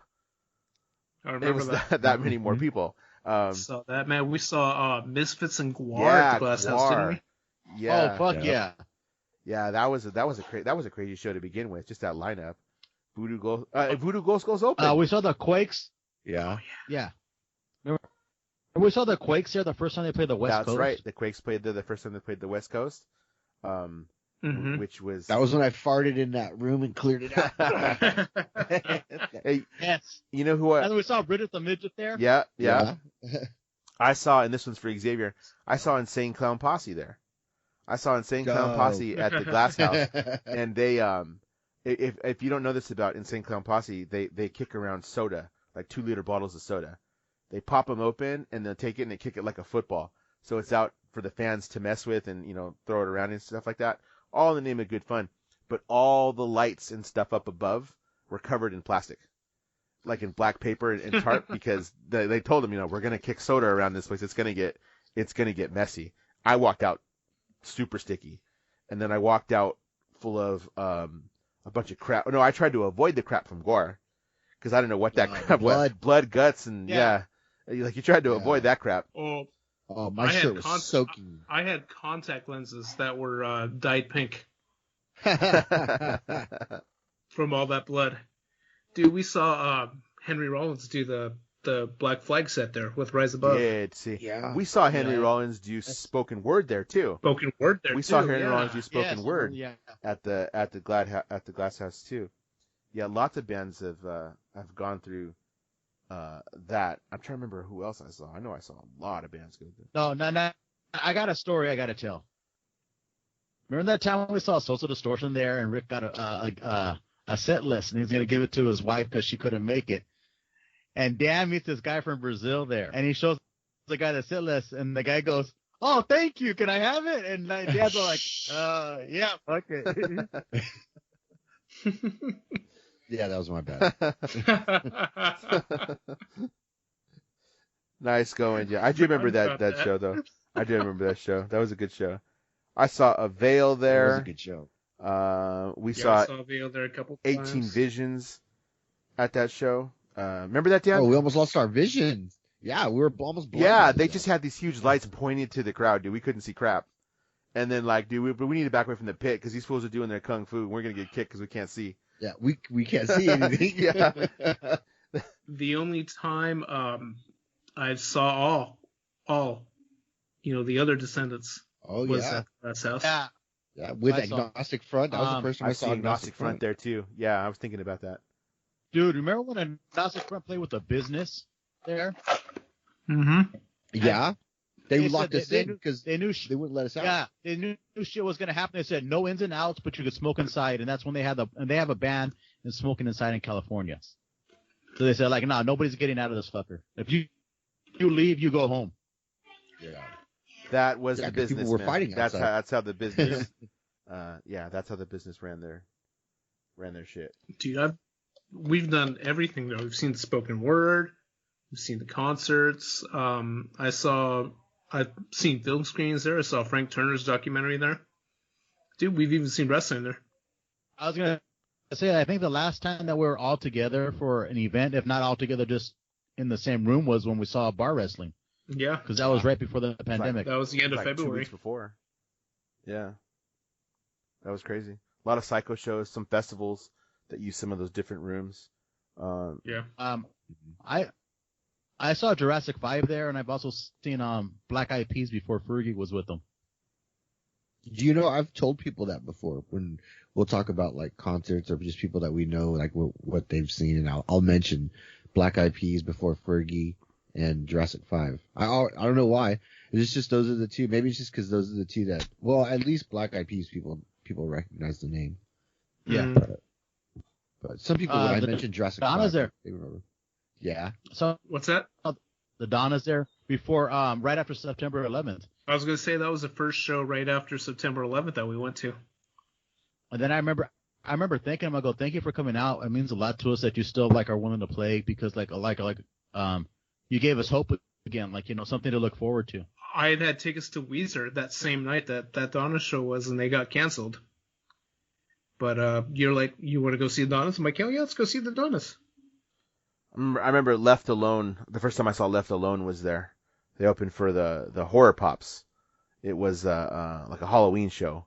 because they all had Halloween costumes on. Yeah, and I got there late. I had a class that night, so I got there late, and we saw Big Jose, the first working class singer. Oh yeah. Man, that was Oh a shit. Many moons. And the first time we saw Welt was there.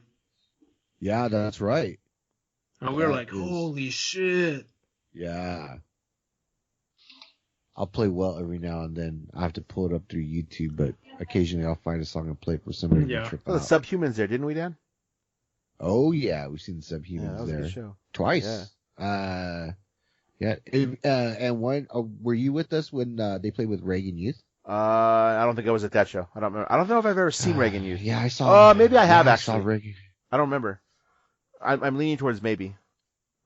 Yeah, Mad Dog Cole played there. I mean, like Yeah, when that's he was right. spent the night Saw over him at your place. remember I jacked up my ankle that night on St. Patrick's Day with Three Bad Jacks. We were all on stage pogoing, and I wound up jacking up my ankle. To this day, I still have ankle issues because of it, because I didn't go to the doctors. So we could talk about that because it's kind of weird. So Dan, you and I have been backstage at the Glass House a number of times. Like not Yeah. just Xavier who just walks backstage, but like actual like all access, Really hot. like all access kind of pass. Because we were with the bands, and so you walk back there, and it's the area I'm sure Xavier saw where it's just some couches and a fridge. That's just all that's there.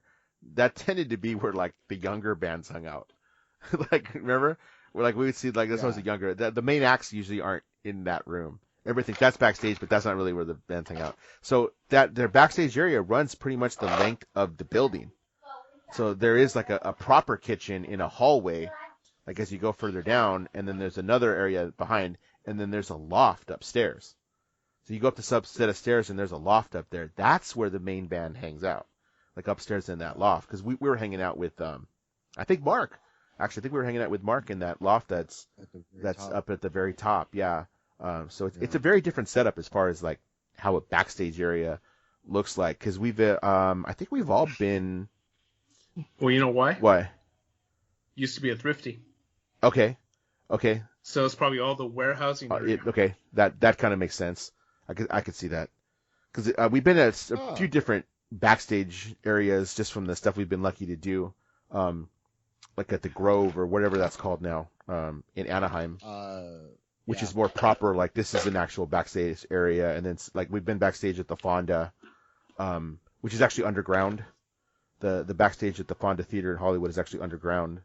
And then we've been at some shithole backstages, which are just a room off the side. Like, but there's some of those too. Showcase? But, like, the showcase was upstairs, in the back, and no one actually really hangs up there, out there. All that's up is there's a room that, it's all wooden. It's not even carpet or anything. It's just had a couple of bench seats. It has a bathroom and a shower. That's all that's upstairs. That was upstairs in the showcase. Most people actually just hung out outside. It's the only bathroom worth using at the showcase. It was the only bathroom Yes. worth using at the showcase. Yeah. Yes. Yeah, but it's kind of off limits to most people. Yeah. But That's why it was the only one worth using. yeah. So these are all the days before the record store that the Glass House has, and before it kind of annexed that bar. This was all before all that kind of stuff. So Yeah. I remember going to the Glass House for some show and seeing some girl that I went to high school with. She was working like the bracelets and checking IDs and stuff. Yeah. I remember seeing her too. I'm like, fucking Dan knows everybody, because you know the girl who saw her work at the showcase Yeah, too. well, I mean, Amy. yeah, you've been around in the scene long enough, you just get to know different people for different reasons because you see them all over the place at all these different shows. One day it'll happen again. But so did you actually? I haven't read the article, but it talked about No Doubt in that article and stuff, right? Weezer and all that. So I'll read that when I get Yeah, time. just sharing some memories. Just like we did. Now I don't remember No Doubt playing there except for like one or two shows. It was very rare they played there. Because the time it opened, it would have been right after Tragic Kingdom came out. Would have been right about that time. So Yeah. they might have had a first show there. And then I just saw this the other day, and I don't know how this came up. But I saw No Doubt on their Tragic Kingdom tour.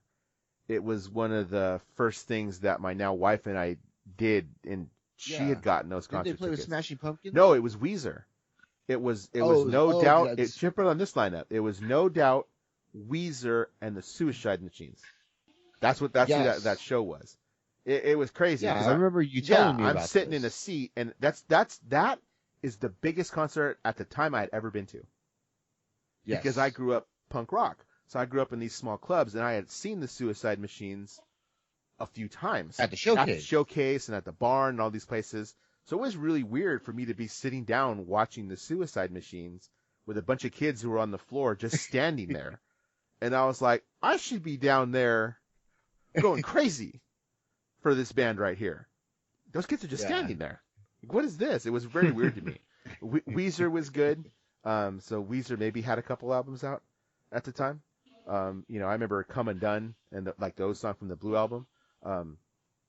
Those songs, and then of course No Doubt played, and I knew No Doubt, of course. But that was crazy. So it would have been just before they broke really, really big when the place opened. Still very much a part of the ska scene and all that kind of stuff before those bands got really big. No. If I remember correctly, what happened when I remember hearing about No Doubt playing, those were like the ones they had like limited tickets for. But if you knew how to get around it, like if you knew like go to and buy tickets there, you could have bought tickets. I remember some lady showed up, goes, "You guys got tickets for No Doubt?" Yeah, goes, "I'll take 4 of them." And this was this older lady buying them for her kids because she couldn't get them through the original on sale. It was like one of those like, we're gonna like release the time at this time, and you could go here, and then that's it. Mm-hmm. Yeah, didn't K-Rock used to put that information out? I remember that. I think we had tried to go. It was like one of those things. Yeah, I think we had tried to go. The Vandals.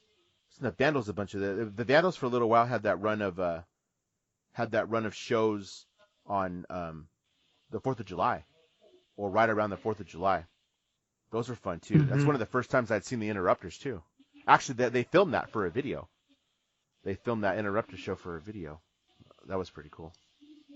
That's when tickets were $17.76. Yep, tickets were $17.76. That was pretty cool. I know Weezer played a little more recently. I don't think they had played there till like 2010-ish. Okay, and it was one of those small, like, intimate shows? Yeah, and they were like crazy expensive tickets. I think they started at $80 or something like that. And I'm like, I don't need to see Weezer that bad. But trip out on this. Did you guys read this article or no? I didn't read all of it. I skimmed it. So it was No Doubt that opened the venue. Oh, okay. They were the first 2 shows. The guys that opened it, because it was before Golden Voice took it over, right? So this is before, because Golden Voice runs the Glass House now. But the Tollett Brothers, do you remember that name? The Tollett Brothers? Mm-hmm. Rings a bell. They were booking punk and ska shows. So before it got to be the Golden Voice and it was just these individual promoters, the Tollett Brothers were in there. So they had opened that spot, and they brought in their friends No Doubt to headline the thing because they were just breaking. It was just before Tragic Kingdom. Right, yeah. They had just released Tragic Kingdom, so it hadn't taken off yet. And then, but they're known a little bit. Obviously, they're known around the area because they played my grad night. Famous story. Yeah. So people around here knew them. So to bring them in to play a venue like that size, that band at that time, they would have done well to attract an audience to check out this new venue. So that's pretty smart. So that's pretty cool. And then, matter of fact, here's your segue, guys. Here's your segue to turn into something, to talk about something we are going to talk about. No Doubt at the show that I was at in '97 at the then Pond brought out the Vandals on stage to play a song or something like that. And we just saw the Vandals do the 25th Christmas formal. Did you guys get a chance to watch that? Yes, I ended up missing it. Oh, you missed it? I kept forgetting. Yeah, I wound up not getting to watch it. Okay. I was going to. I just didn't get it. I didn't pull the trigger on it. What'd you think, Rick? It was fun. It was fun. I told Anthony, I go, leave the room. you can listen to Bad Religion. You can listen to all this Vandals. You may want to leave the room. Not all the Vandals, but the Christmas album's not quite. Yeah, the Christmas album's not quite. Yeah, it's not quite there. There's some songs that are a little questionable. Yeah, it's Christmas time for my penis. Yeah. Yep. There's some stuff there you definitely shouldn't play around the kids. He's like, you listen to weird stuff, Dad. I'm like, yeah, I know.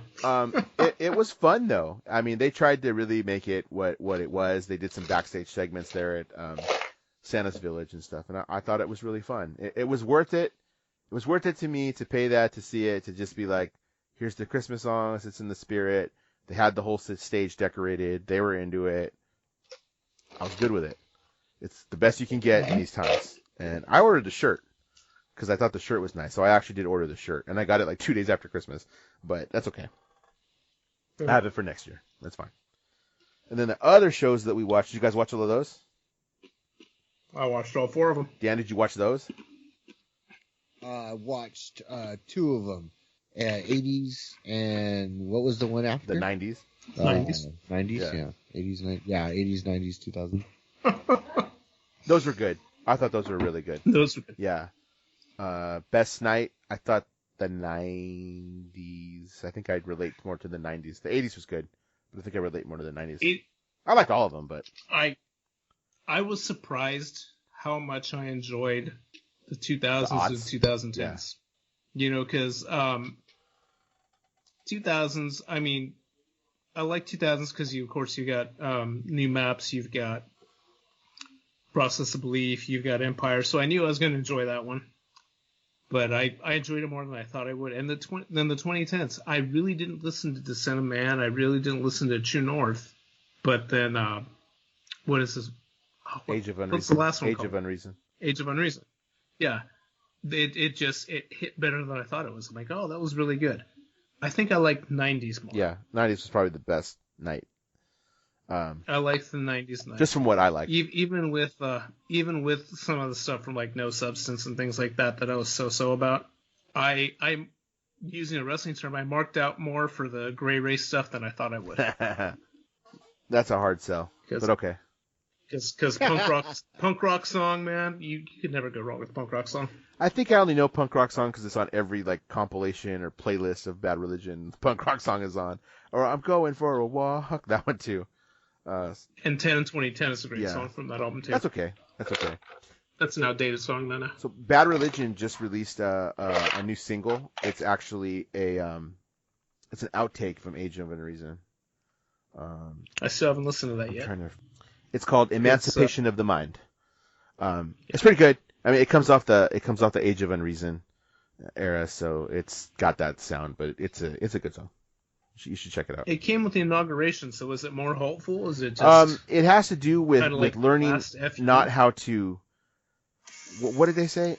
Not learning how to think and not being told what to think is the theme of the song. Gotcha. So it's there. But speaking of Inauguration, and the change of over, the Descendents released a song as well. And that song is completely about the outgoing president. 100% about the outgoing president. And true to Descendents form, early Descendents form, it's only about 40 seconds long. I mean, it's longer than all, but it's only about 40 seconds long. So the song is called... So it's longer than Coffee Mug. Yeah. Yeah. The song is called That's the Breaks. And the first line is, "You asshole Twitter troll, go home." That's the first line of the song. I can read you the entire lyrics, and I think I will because it's funny. "You asshole Twitter troll, go home. Asshole Twitter troll, go fucking twit. We are not impressed with you, fucking twit.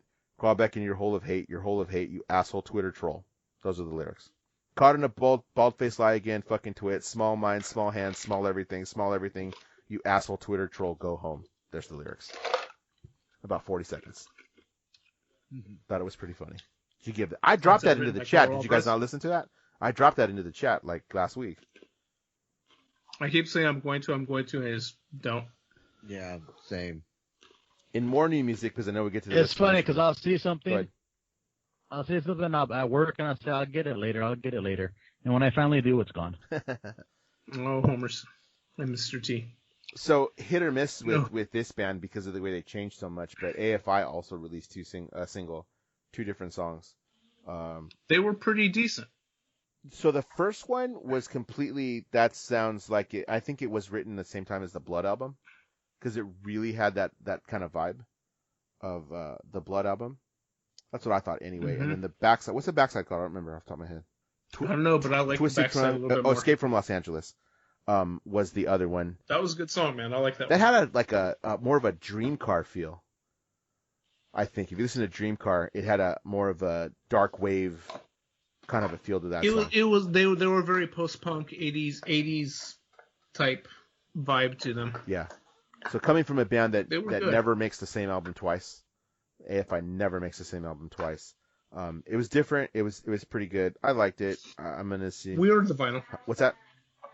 We ordered the vinyl. Oh yeah, I need to do that. Actually, I should do that before it sells out. Probably already did. I thought it was good. Wait to see what else that they have. Davey's look is creepy though.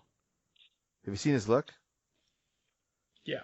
He covered all of his tattoos, huh? He covered all. Well, not all of them. He covered his back stuff. He covered all the stuff on his sleeve. He had it was Nightmare Before Christmas tattoos up and down on both sleeves. That's all blacked out. Yeah. And he doesn't talk about it. He did one interview about it, and I think it was with Mick Mars from Motley Crue. It was what? He did an interview with, I think, Mick Mars from Motley Crue, and that was the only person he actually answered that question to. And he actually said, you know what, I don't normally answer this question, but because you are who you are, I'm going to answer that. And all he basically said was, it's not who I am anymore. It's not who I am anymore, and I don't relate to that anymore, so I chose to get it covered up. But in the promo photo for this stuff, and I've seen this, he fully has a mullet. He has a mullet. Yeah, I've seen photos. Yeah. Yeah, it's a hairstyle that's in right now, even on Twitter, even before the pandemic and everything. People were coming in, getting these cuts. But he starts a lot of that, so I guarantee you he was early to that. And as soon as he feels like it's overrated, he'll move on to something else, because that's what he does. But he also has on like goth chanclas. What? Okay, you gotta send me a picture of this. Hey man, Dark Martins make sandals. It's weird, man. I don't even know how to describe it. I mean, he is his own thing. He's always been his own person. That's totally fine. But you look at those and you're like, those are goth chanclas. I don't even know what else to say. But okay. And there it is. It's good. It's different. It's not your traditional punk. It's definitely kind of a post-punk, dark wave kind of a thing going on. I know with a lot of punk people, AFI is not really the business. And to be honest with you, they don't care. They don't care because they're still going to make their money and do their art. So I don't think they really care at all. There you go. You see his goth chanclas? Trying to figure out if they're Doc Martin ones or not. I don't know. I can't tell. I know what they're not. They're not leather. I'll tell you that. Yeah, they're vegan. Yeah. NOFX. So you're talking about that video with Avenged Sevenfold? Is that what this is? Yeah, they put out a second one today too. Oh, they put out a second one? I haven't seen that. With everybody they missed in the first video. Oh, you mean okay? So it's a tribute to bands that have played Linewluem, right? It's a tribute, but in the same way, it's kind of questioning why people love this song so much. So if you listen to the lyrics, or if you read what's actually going on in the song and what Fat Mike said about it, yeah, the band is the videos are tributes to all these people that have played it. He said he went down a rabbit hole one night and found all these videos of people covering it, and he starts questioning why. Why do people worship the song? He goes, it doesn't even have a chorus. No, it's weird, but I don't know. It's a fantastic song. It's a fun song. Yeah. It's a really fun song. So they've kind of they won't play it anymore. Really? And that's one of those things that I've heard that before, and I don't know how true it is, but they've kind of they won't play it. And I haven't seen NOFX in long enough to be able to tell you if that's true or not. But so this song is literally saying that. It's like, why do people like this song? You know, it's a trip, and I can pull up the lyrics for it too. But the video is fun because it is all these different bands that have covered the song in some fashion or other. There were no name. It was no name stuff. One person with a ukulele playing it. Yeah, that was what's his name, Hero. That ukulele Hero, or what's his name? You know what I'm talking about? No, you guys don't know who I'm talking But about. everybody's covered as something. So the lyrics are, intellectual property never meant anything to me, so I'm not crazy for trying to pimp out a classic song. At 25 years old, it's the humane thing to do, even though you think it's wrong. But after 700 covers and 1,800 shows, and because it's a song that Colombians love to hum, we vote to pull the plug and euthanize Linewluem.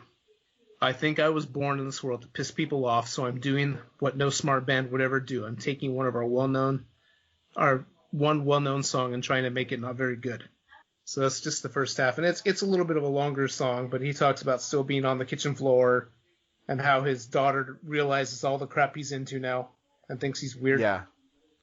I did catch that towards the end. Yeah, because at the end it ends with like I drink pee or something like that.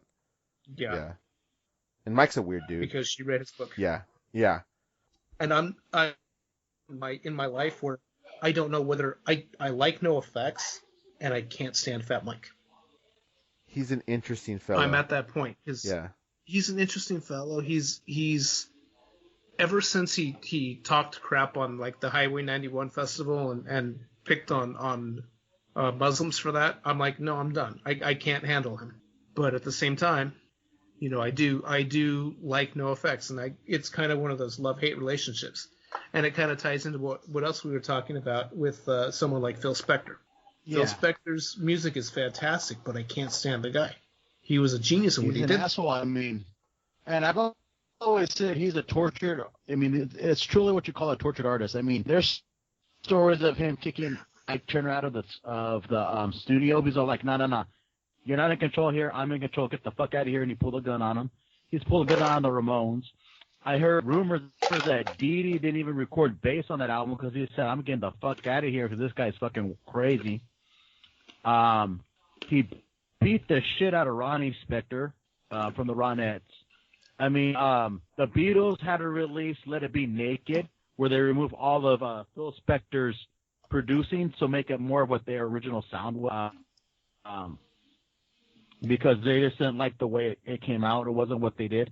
But he did a lot of innovations. A lot of like the stuff that you hear in the 60s from the girl groups to like the Beach Boys Pet Sounds, where you have like whole orchestras, what they call a wow sound, where you have an acoustic guitar, electric guitar, and another electric guitar playing the same piece of music to make it sound like one instrument. So he was innovative. He did a lot of cool stuff, but he's just like a rotten human being. And he did kill that girl. I mean, and he was convicted of it, and he died in prison. But he's still one of my favorite producers. I appreciate his work. I don't appreciate the man. There was some, and I haven't read them, but there were some articles I saw floating around about after he died that were talking about separating the artist from their art. And that's it's a lot. It's a lot to do. It can be hard sometimes to separate the artist from their art. So like, this is a really cool piece of, and that's anything. That's any kind of art. That could be a book, because what's her name? The Harry Potter chick gets a lot of shit for the stuff that she tweets out and stuff like that. But it's like, Right. Harry Potter's insanely popular. Like, so that's kind of weird. I don't know. I can't tell you that I'm necessarily a fan of Phil Spector. I mean, not really. So the Ronettes, I mean, all that, those are all classic Christmas songs, by the way. That album he put out, the what's that called? Phil Spector's Gift to You or some shit like that. It's a Christmas Gift to You from Phil Spector or something like that. That's freaking classic. Dude, I want that vinyl. That thing is expensive as hell. Yeah, that's classic. But, yeah, I have no love for the man, like at all. So yeah. See you in hell. What is ZMF Doom? So, MF Doom. So MF Doom was a hip hop artist. He was big in the early 2000s. He was known for MF Doom stood for Metal Face Doom. He wore the Dr. Doom style mask. That dude. Okay. And I remember me and my friend, me and my friend were commenting on it, like when the Fantastic Four movie came out. It was like, did you see how the first Fantastic Four, not the Roger Corman one, but the big production one? We were saying, like, did you see how shitty Dr. Doom looked? He goes, MF Doom has a better mask. I think you've told me now, that. His real name was Daniel DeMel, and he was 49 years old. He was 49 years old. He actually died on Halloween of 2020, and it wasn't announced to December 31st. He's probably one of my top 3 MCs, along with the RZA from the Wu-Tang Clan and KRS-One. I mean, these guys could just flow. I mean, in 1 year, MF Doom had released like 5 or 6 albums, which is like almost unheard of by anybody to really do. So, he could freestyle about anything. His big commercial album was when he did an album with Danger Mouse, who was well known for mixing the White Album from the Beatles and the Black Album from Jay-Z and called it the Gray Album. So they did one called Danger Mouse, which was a lot of songs having to do with Adult Swim Cartoon Network. It was a good album. I thought if it wasn't like a themed album, it would have been where they're just allowed to go off and do whatever they wanted to. Still a fantastic album, and that's probably the ones that most anybody would hear of. But like, definitely, if you never heard of him before, check out MF Doom. Mad Villainy is like fantastic. He did it with Madlib. One of like I said, one of my top 3 MCs of all time. Respect. Hey, should we move on here? We, including some of these other these passings, we've had a couple of hard hit sports ones too. Let's hit those and then baseball fans. Let's hit that up and then wrap it up. As baseball fans, man, just within the past about week here, we've lost Tommy Lasorda, Don Sutton, and just as we're recording this today, Hank Aaron. Oh, really? I didn't hear about that. Yeah, we lost Hank Aaron today. Oh, what the hell? Yeah. Hank Aaron. What the hell? Yeah. Yep. I just sent this afternoon. I sent a video to X of Vin Scully. He was announcing when Hank Aaron hit the record-breaking home run. So it was about 5 minutes worth of video. It was such a cool video to listen to of Vin going on about how here he is, a black man in the deep South being cheered. So what does that just tell you about the climate? Yeah. And talking about the differences between him and Babe Ruth. And he was even saying, this is a guy who's worked hard. He's been silent. He's been humble, about this. Whereas as Babe Ruth wasn't, he was very, very animated, and he loved life. And as he got older and he got bulkier, he even says that's why they put pinstripes on Yankee uniforms, is because it made him look slimmer. But not Hank Aaron. He was. You can tell Vin was really, really proud of this moment. So. It was beautiful. Hank Aaron, if I remember correctly, was the last active baseball player that played for the Negro Leagues. Like after shortly after Hank Aaron made it to the major leagues, nobody else was coming through or had a long career that had leagues that went to the major leagues. And shortly after, the Negro Leagues were dissolved because there was no longer a need for them. And for a long time, people were saying the Negro Leagues had some of the better talent than the major leagues, but they just couldn't play in the major leagues until Jackie Robinson. But yeah, definitely heartbreaking for all of them. For me, Tommy Lasorda, like in our household and just in our family, was like God almost. I mean, like he coached the Dodgers to 2 World Series in 81 and 88. We all were together. I mean, our family was together in 1988 when we saw Kirk Gibson hit that home run. I was fortunate enough to meet Tommy a couple times at Dodger Stadium. One time he was just a Santa Claus, and I got a picture of me and Tommy Lasorda just a Santa Claus, and I usually post it up during Christmas. I just didn't do it this year. I just, I said, like, I got to change things up. Like, just can't keep doing the same things over and over again. Like, me, there's like every once in a while, like when I have so many stories that I've told so many times, I retire those stories because like they're not new anymore. Everybody's heard them. So that's one of those things. Like, I'm not going to retire it for good, but it's like this year I'm going to start a new tradition. Like, I want to do something differently. So that's why I didn't put up stuff this year. Maybe this year, since he passed away, I will put it up. But yeah, the Dodgers, he had a fucking potty mouth, and if you ever want to listen to him rant on Dave Kingman and tell him that story, but yeah, good manager. Didn't have the best record, but him and Vince Scully are what you consider like the heart of the Dodgers. Like Yeah. they're the ones like players come and go, but Vince Scully and Tommy Lasorda, you always think of as Dodgers. Tommy Lasorda is the one who coined the phrase, "I bleed Dodger blue," or someday I'll make it to that big Dodger in the sky. Yeah. Now he is the big Dodger in the sky. Yeah. That's what he said. Yeah. You couldn't have said it better. I mean, his numbers have been retired for as long as I can remember as a Dodger. You know, even going back to pitching days for them. So just the staple in the institution as a player, as a manager, and as an ambassador for baseball. You know, I can't think of anybody who doesn't love and appreciate Tommy Lasorda, whether you're a Dodger fan or not. There was something about him that was just magnetic. And it was just fun to see him and his love for the game, love for the Dodgers. Doesn't matter what it was. And then Don Sutton was on the 81 team, wasn't he? No, he played on the 77 team against the Yankees, which I probably think the 77 team was probably better than the 81 team, but they didn't win the World Series that year.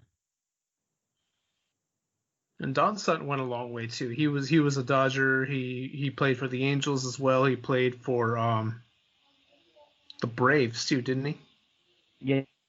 Yeah. And then he ended up working in the office for the Braves, and I want to say Washington as well. But again, another one of those career players, one of those people who transitioned it into the other half of it, being management, being those things. Another great player. That's one of those things. I have a Cabbage Patch signed by him. That's what I was gonna say. You guys got to meet Don Sutton when he was with the Angels, right? Yeah. I don't know where that's at. He didn't play for the Braves. He played for the Brewers. Brewers. Yeah. Milwaukee. I thought he ended up working for Atlanta though. Maybe he worked for him, but he didn't play for him. I think it was a color commentator or something like that. Oh, that sounds a little bit more familiar. I'll look that up. Yeah. But yeah. Three baseball greats among just a million other things going on, you know. Yeah, it was the Braves. He was a broadcaster for the Braves. There you go. Well, I don't want to end on a downer. So speaking of old man, let's just throw it in there real quick. Sting is in AEW, and he's scheduled to wrestle at this point. Yeah. So he's finally getting it in, huh? Hold on. Can we say wrestle with some quotation marks? Yeah, that was what I was going to say. No, no, what they're saying is more than likely it's going to be a cinematic match. Okay. Oh, okay. Because he said he was up for cinematic matches. I don't think he's going to take anything serious. That way they can edit it, make it look like he's taking more things that are worse than he is, and doing that and make him look tough. And he'll just use a baseball bat the entire time anyway. Side note, sorry, real fast. On Undertaker's podcast with Joe Rogan, he talks about the cinematic one. Sorry, that was all. Yeah. You know, but he's 62. He doesn't need to be doing anything crazy. Jeez, 62. He's 62. He's in good shape. He's in better shape than he was in TNA. Better shape than all of us. Yeah. Yes. What is he doing? He's getting Darby Allin over. He's making Darby Allin more into like a Crow Sting type character. He was never happy with his WWE run. It was shit. No, and it was complete. This lets him end on a higher. It was complete garbage. So he doesn't owe anything to Vince. He busted the records for the most shirts sold in 24 hours on Pro Wrestling Tees with his AEW shirt, this thing on it.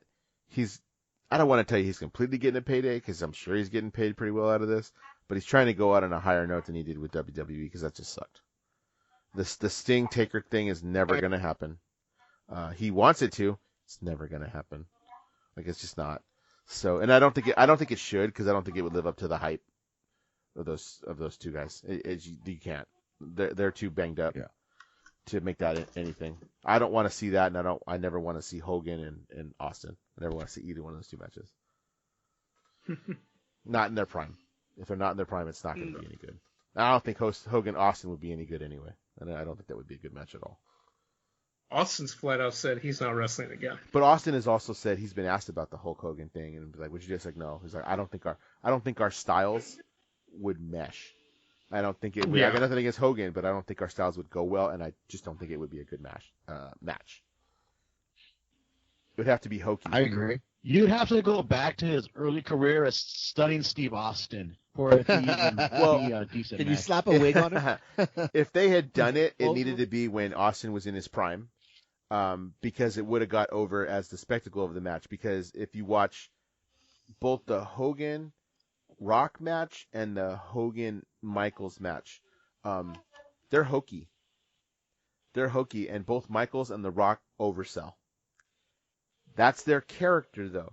They can get away with that. If you go back and watch the Hogan and Michaels match, he gets a big boot and he flips and flops all over the place like a freaking fish. He did it on purpose. Like that was, and then the Rock's character would be the same thing. That's not Austin's character. Austin's character wouldn't do that, and he'd be very adamant. My character wouldn't do that, so it's not going to end up being a very good match. I never want to see that match. I'll watch the Sting stuff because Sting is a character. He can pull that off. He can pull that off as a character.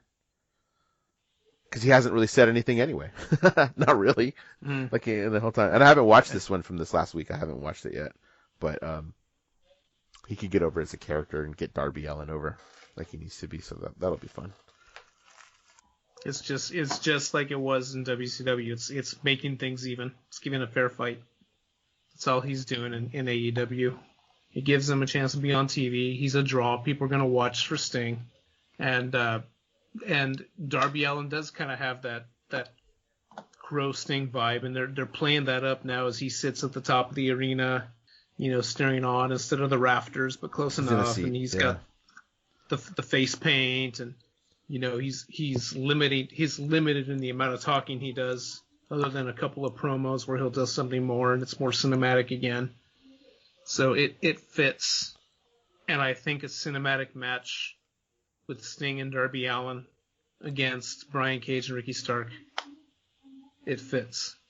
It'll definitely be worth watching, and you'll see Sting kick ass. He'll look good.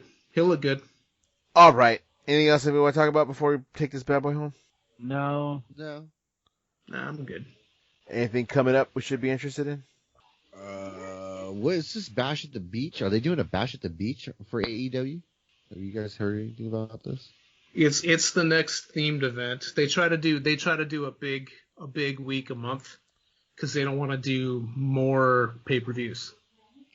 Oh, so they're just once a month. They're just gonna throw one of these themes into the. They throw a bigger Dynamite. bigger themed week Dynamite. Usually the world title's on the line, or a bigger title's on the line. Or all of them. Yeah. You know what? I said I didn't want to end this Okay. on a downer, and I won't end it on a downer because of the turn this is going to take. But we never said anything about Brody Lee. No, we didn't. So for just a second, and this isn't a downer. I'm not going to get into all that. But Brody Lee was very interesting to me in the fact that I'm going to be honest with you, I never paid too much attention to him. I never did either. I did, but I didn't.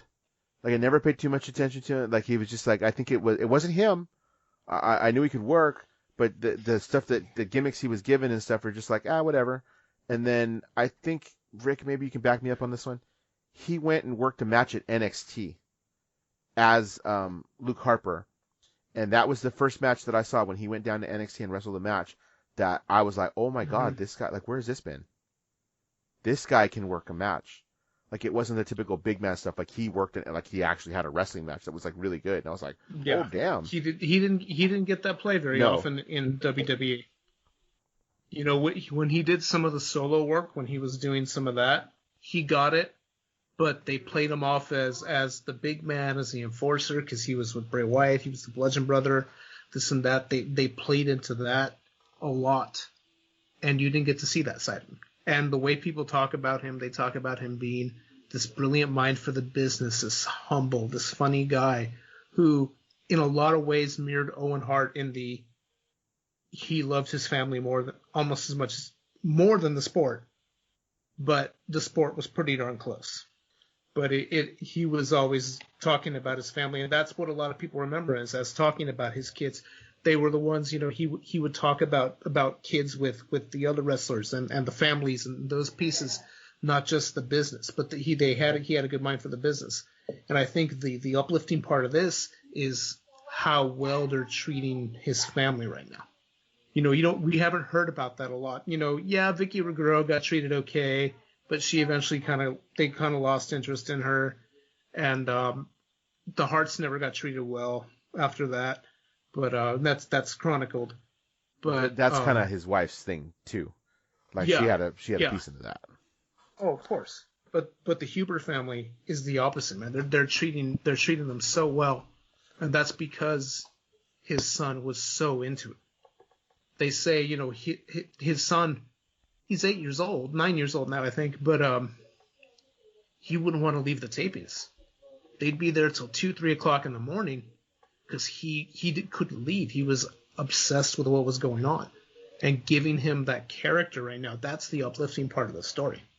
Is he's become a member of the AEW family. He's a member of the Dark Order. He's -1, which is fun. But they can, and I hope they do it sparingly, not to overuse it. But yeah, that's gonna be memorable, and that's gonna be something that comes up later in life. Like, he signed to a contract already. I really wish. Yeah, he has a contract when he turns 18. Yeah, and they're still using them now. That's what's cool. They stopped everything, they dropped everything, and they built a card around him for a week. And they had this last week, they had the celebration, and you got to watch that, Dan. They had the birthday celebration for him, and he got to Singapore cane at somebody again. Then he smacked somebody with the papers and all those brotherly gimmicks. It was fun. I think the thing that gets to me the most is, and again, I told you I didn't pay much attention to him when he was there, but then I realized he could work, and I started to pay more. But I can't even tell you I was a fan necessarily, or just one of those guys like, oh, this guy can work, dude. He's good. Then when he came to AEW, like that fit in more, and you got to see like, okay, this guy, okay, yeah, he's okay. He's fitting into this role really, really well and doing this. But when he passed, just to see how torn up everybody was, all across the community of wrestling from any organization, no one had anything bad to say about him, and that's rare. That's rare that you see that. There's this complete outpouring of love, and just all these. You could go after that, days after that, and just see all these people would post pictures or tell stories like, "Man, we were here doing this," and we were like, he was a clown. He was a sarcastic, quick-witted clown backstage that everybody just loved. Like they loved the man, and then him with his family, like Rick was talking about, and that's I think the thing that got to me, which is like I didn't know that you didn't know this about this guy. This is stuff you don't see. You know what I mean? You don't see that behind the scenes stuff. And like it was Big E, I think, on Twitter. I mean, a whole day of tweets of just memories of him, and in one of them it said, "I have never cried with so many grown men in my life as I did when we found out about Brody." Which that says something to you, because he's this big tough. It's like I cried with so many grown men, and I was like, dang, that's cool to know that somebody. And I think I'll leave it at that, unless you want to add anything. But that somebody could care so much about somebody that the whole community just gets together and says, we have to honor this man and do this. That to me was pretty cool that they would even think of that. So that's what I think. Anyway, but yeah, props to the man. Looking back now, you're like, okay, I should probably watch some of his other stuff to see what he's got going on and what it was. Maybe, well, I don't know that it's a dark side of the ring, but hopefully we see something, some kind of documentary or something. Somebody pieces together something to get a closer look at who the guy was behind the scene. It's kind of a feel good thing. That'd be kind of cool. So. Oh, did you see Chris Canyon's coming out? Dark Side of the Ring? Yeah. That'll be a cool. Chris Canyon. Chris Canyon. Who's better than Canyon? Yeah. Hey, that's that's Cage's like mentor. Yeah. Oh, really? That's Cage's mentor. Yeah. One of Cage's catchphrases is "Who better than Cage?" And that's because Chris Canyon was his mentor. He even I don't know. Talking about it. he passed on the Mortis character to Cage. Yeah. Didn't he dress up as Mortis one time or something? He's done it a few Yeah. times, yeah. We'll What were you talk saying, about it when we see the I said we'll talk about it when we see the darker side of the ring on Canyon. But Raven and Vandy, the Sinister Minister, they love that guy. They loved him. He was like a brother to them. I mean, like they were saying, like when the Sinister Minister Vanderbrink, he was saying like, goes, yeah, I wanted to get into like some karaoke singing and start singing in bars and stuff like that. He's the one to pay for all my equipment. Canyon, that is. So we'll talk about it more as we when that episode comes out. But I just want to throw that out there. Yeah, he helped the Bucks too. We'll talk about that later. All right, let's do it. Rick, you got it? Wrap it up. Hey, thanks for listening. We're always looking for submissions. If you are an artist or you have a band and you want us to play your music, if you have a short film to review, any writing or poetry, you are always welcome to send it to us. You can email us at exocast@yahoo.com. We're on Instagram as exoculture. We're on Facebook as exocult, Twitter as exocultcast, and TikTok as exocast. Extraordinary Culture Podcast is available on iHeartRadio, Automatic, iTunes, Apple Podcasts, Stitcher, Google Play, Spotify, and of course YouTube. You can even ask your smart home device to play the Extraordinary Culture Podcast. Thanks for listening. Yeah.